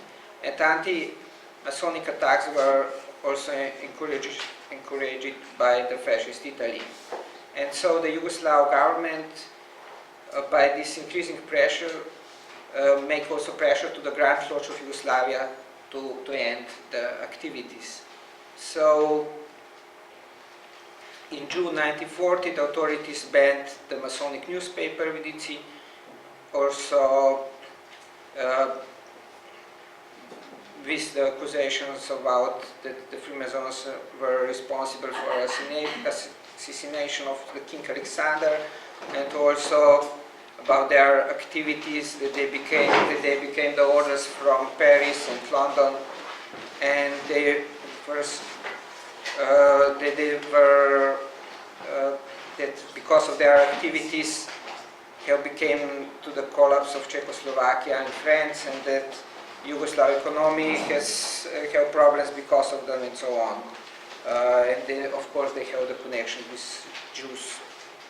You see very well this anti-Masonic poster. This is from 1942. Where you see it's a Jew with Freemasonic regalia. And so the Grand Lodge of Yugoslavia faced a strong pressure on their to their newspapers and so on, and later never have been this anti-Masonic propaganda so massive as in 1940. And also then came to the investigation in the rooms of the Grand Lodge of Yugoslavia in Belgrade, and these were reported by the most Yugoslav newspapers on 26th of July, and so the situation became for the Freemasons very serious. So the Grand Lodge now decided not to wait to be prohibited, but they want to make self-asleep to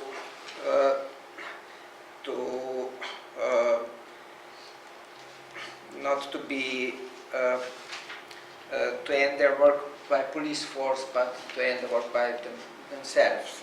So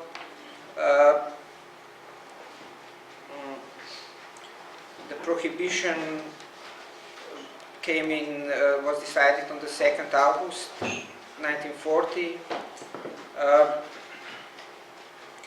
but the Council of the Grand Lodge of Yugoslavia the day before, on August the 1st, decided that the Grand Lodge should end all activities to dissolve the Grand Lodge and the lodges of the territory of Kingdom of Yugoslavia. Maybe we can just now see some.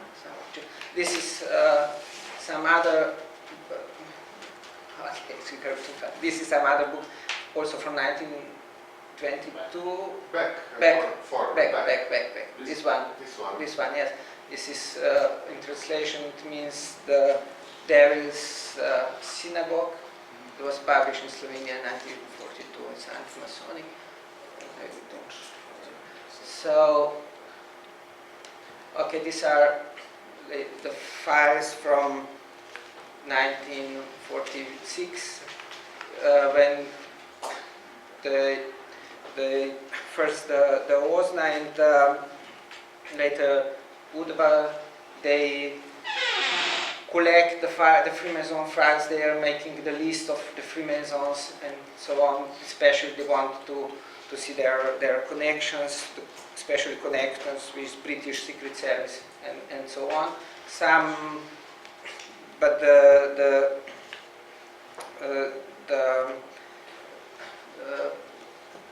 some of Freemasons were also put in jail, but not because only of they were Freemasons, because they also said they were connected with the secret service and so on. But it's difficult.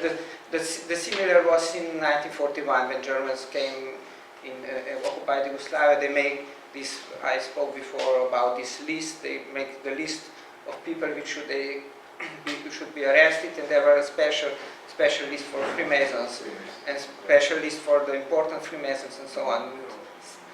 Some of these important Freemasons were also then killed, but some also escaped because the British informed them that they are on the list and they should escape. There were also, sorry for joining, but actually there are a lot of those who were actually very close or members of Draža Mihajlović's movement. Yes, of course. Who were in Mitrovica Yes. after that. Yes. Also on that kind. Yes, also of that kind, or they are the members of the bourgeois society, or they are rich, and so on. So these are related to the Lord Valentin Vodnik in Ljubljana. On the left is the Fran Novak. He was the worshipper master, the boss of the lodge. It's interesting. He was also one time the minister in the Belgrade government, but he died in the concentration camp. And the other here is Boris Furlan. He was the professor in the law university, also the director of the law university. He escaped. He was first. He was during he escaped. He was on the list and he escaped to the Britain. In absence, he was sentenced to death by fascists in Ljubljana. After 1945, he came back, but in 1 year he was in focus on Osna because of his connections and so on. He was the deputy of the Ljubljana Lodge, and he was sentenced to death second time because by the communist authorities. And interesting is that it is a big file, and one part of this file they were focused only on to the Freemasonry. When he go to the lodge, what they are doing then, who were there, and so on. He was also accused that he was the man. He worked with the intelligence, British. Yes, and so on. But one part was only on the Freemasonry. So this is the trial against him. He's here in the first line, and this was not only. There are also other Freemasons, but it's the trial against. This is 1947 against the liberal opposition, we can say, or so-called supporters of the resistance, but they were not communist oriented. When they came back in 1945, they were welcomed, but later they came under. He was sentenced to death, but later to 20 years to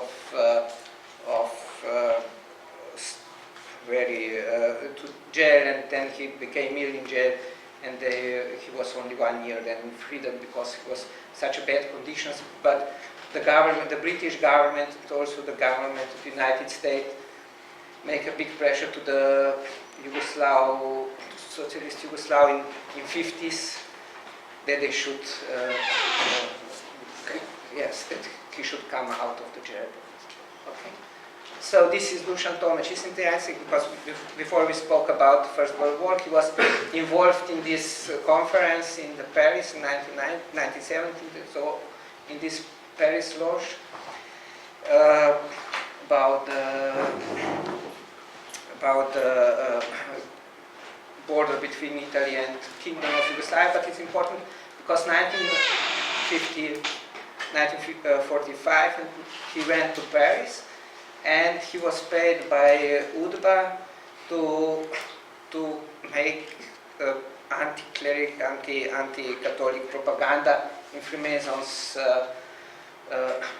in the Freemasons lodges. So he published maybe it's one more.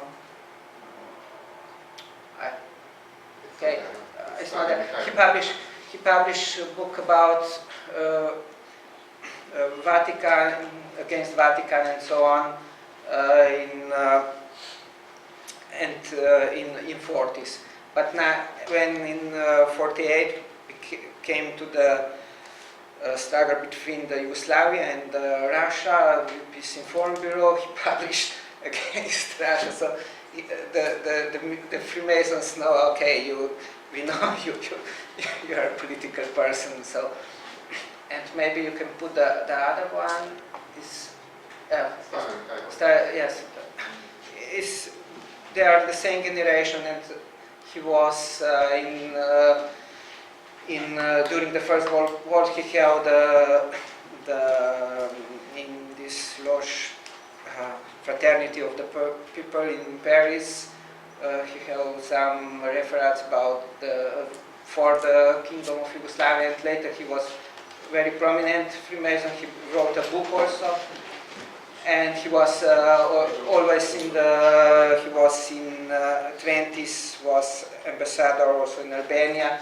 In 1920 he was in Trieste when the fascists destroyed the Slovenian national building in Trieste. And he was quite old in 1945, but when we spoke about the Freemasonry under the communism in the Yugoslavia, on the one side it was spoken, they tried to reorganize, but some of them were very focused, and UDBA killed him, and they made it in a very special way because they know he's very influenced. He had strong connections. In 1938, he was the representative of Grand Lodge of Yugoslavia by the Duke of Kent. He brought the gifts and so on. So they get another Freemason, which was later the boss of the Belgrade Freemasons in the 60s, took him to the border to Austria with his wife, as he was told that they should escape to Austria, but the Slovenian part of UDBA arrested him in Maribor, and they made a big, they jailed him for a week or more to get information only about Freemasonry. They were focused on this field, and they were later killed in the Van Hill, and they sent them to Belgrade the information that they emigrated. So it's a little bit special case. So but on the other part in the Slovenia, this is Viktor Novak, also the political police make the list and very well overview about what's going on. This is interesting. These are the regalia and so on about of the Slovenian Valentin Vodnik Lodge, and I was finished with this one. It's this regalia and so on. They don't have their own building, so they use the private house, and they have their rooms for their work. So after 1940, when the Grand Lodge of Yugoslavia ended this work, they don't use this regalia anymore, but they still have a meeting because they were not on the police focus, because nobody knows for them, like they know in Belgrade where is the seat of Grand Lodge or in Zagreb. So they ended their work only in April 41 when the war begins, and they put all this regalia and banners and everything and jewels in the big box, and they seal it. And this box, when during the war it was in one hidden, so, and when the brother which kept this box died, it goes to another brother. So this box survived till 1989, when the last brother died from the Valentin Vodnik, and today is in the National Museum. Okay, so it's interesting part of history. So, but So probably the idea was not to give it to the museum, but to give it to the brother of renewed body. yes, of course. But when nobody, all of them died, and so some other friend of them, which is academic professor, and he get it and he see, well, what's this? And then he asked some historian, and so okay, this has come to the National Museum. Monty, may I just a few sentences? Very inspiring discussion, kolega Košir.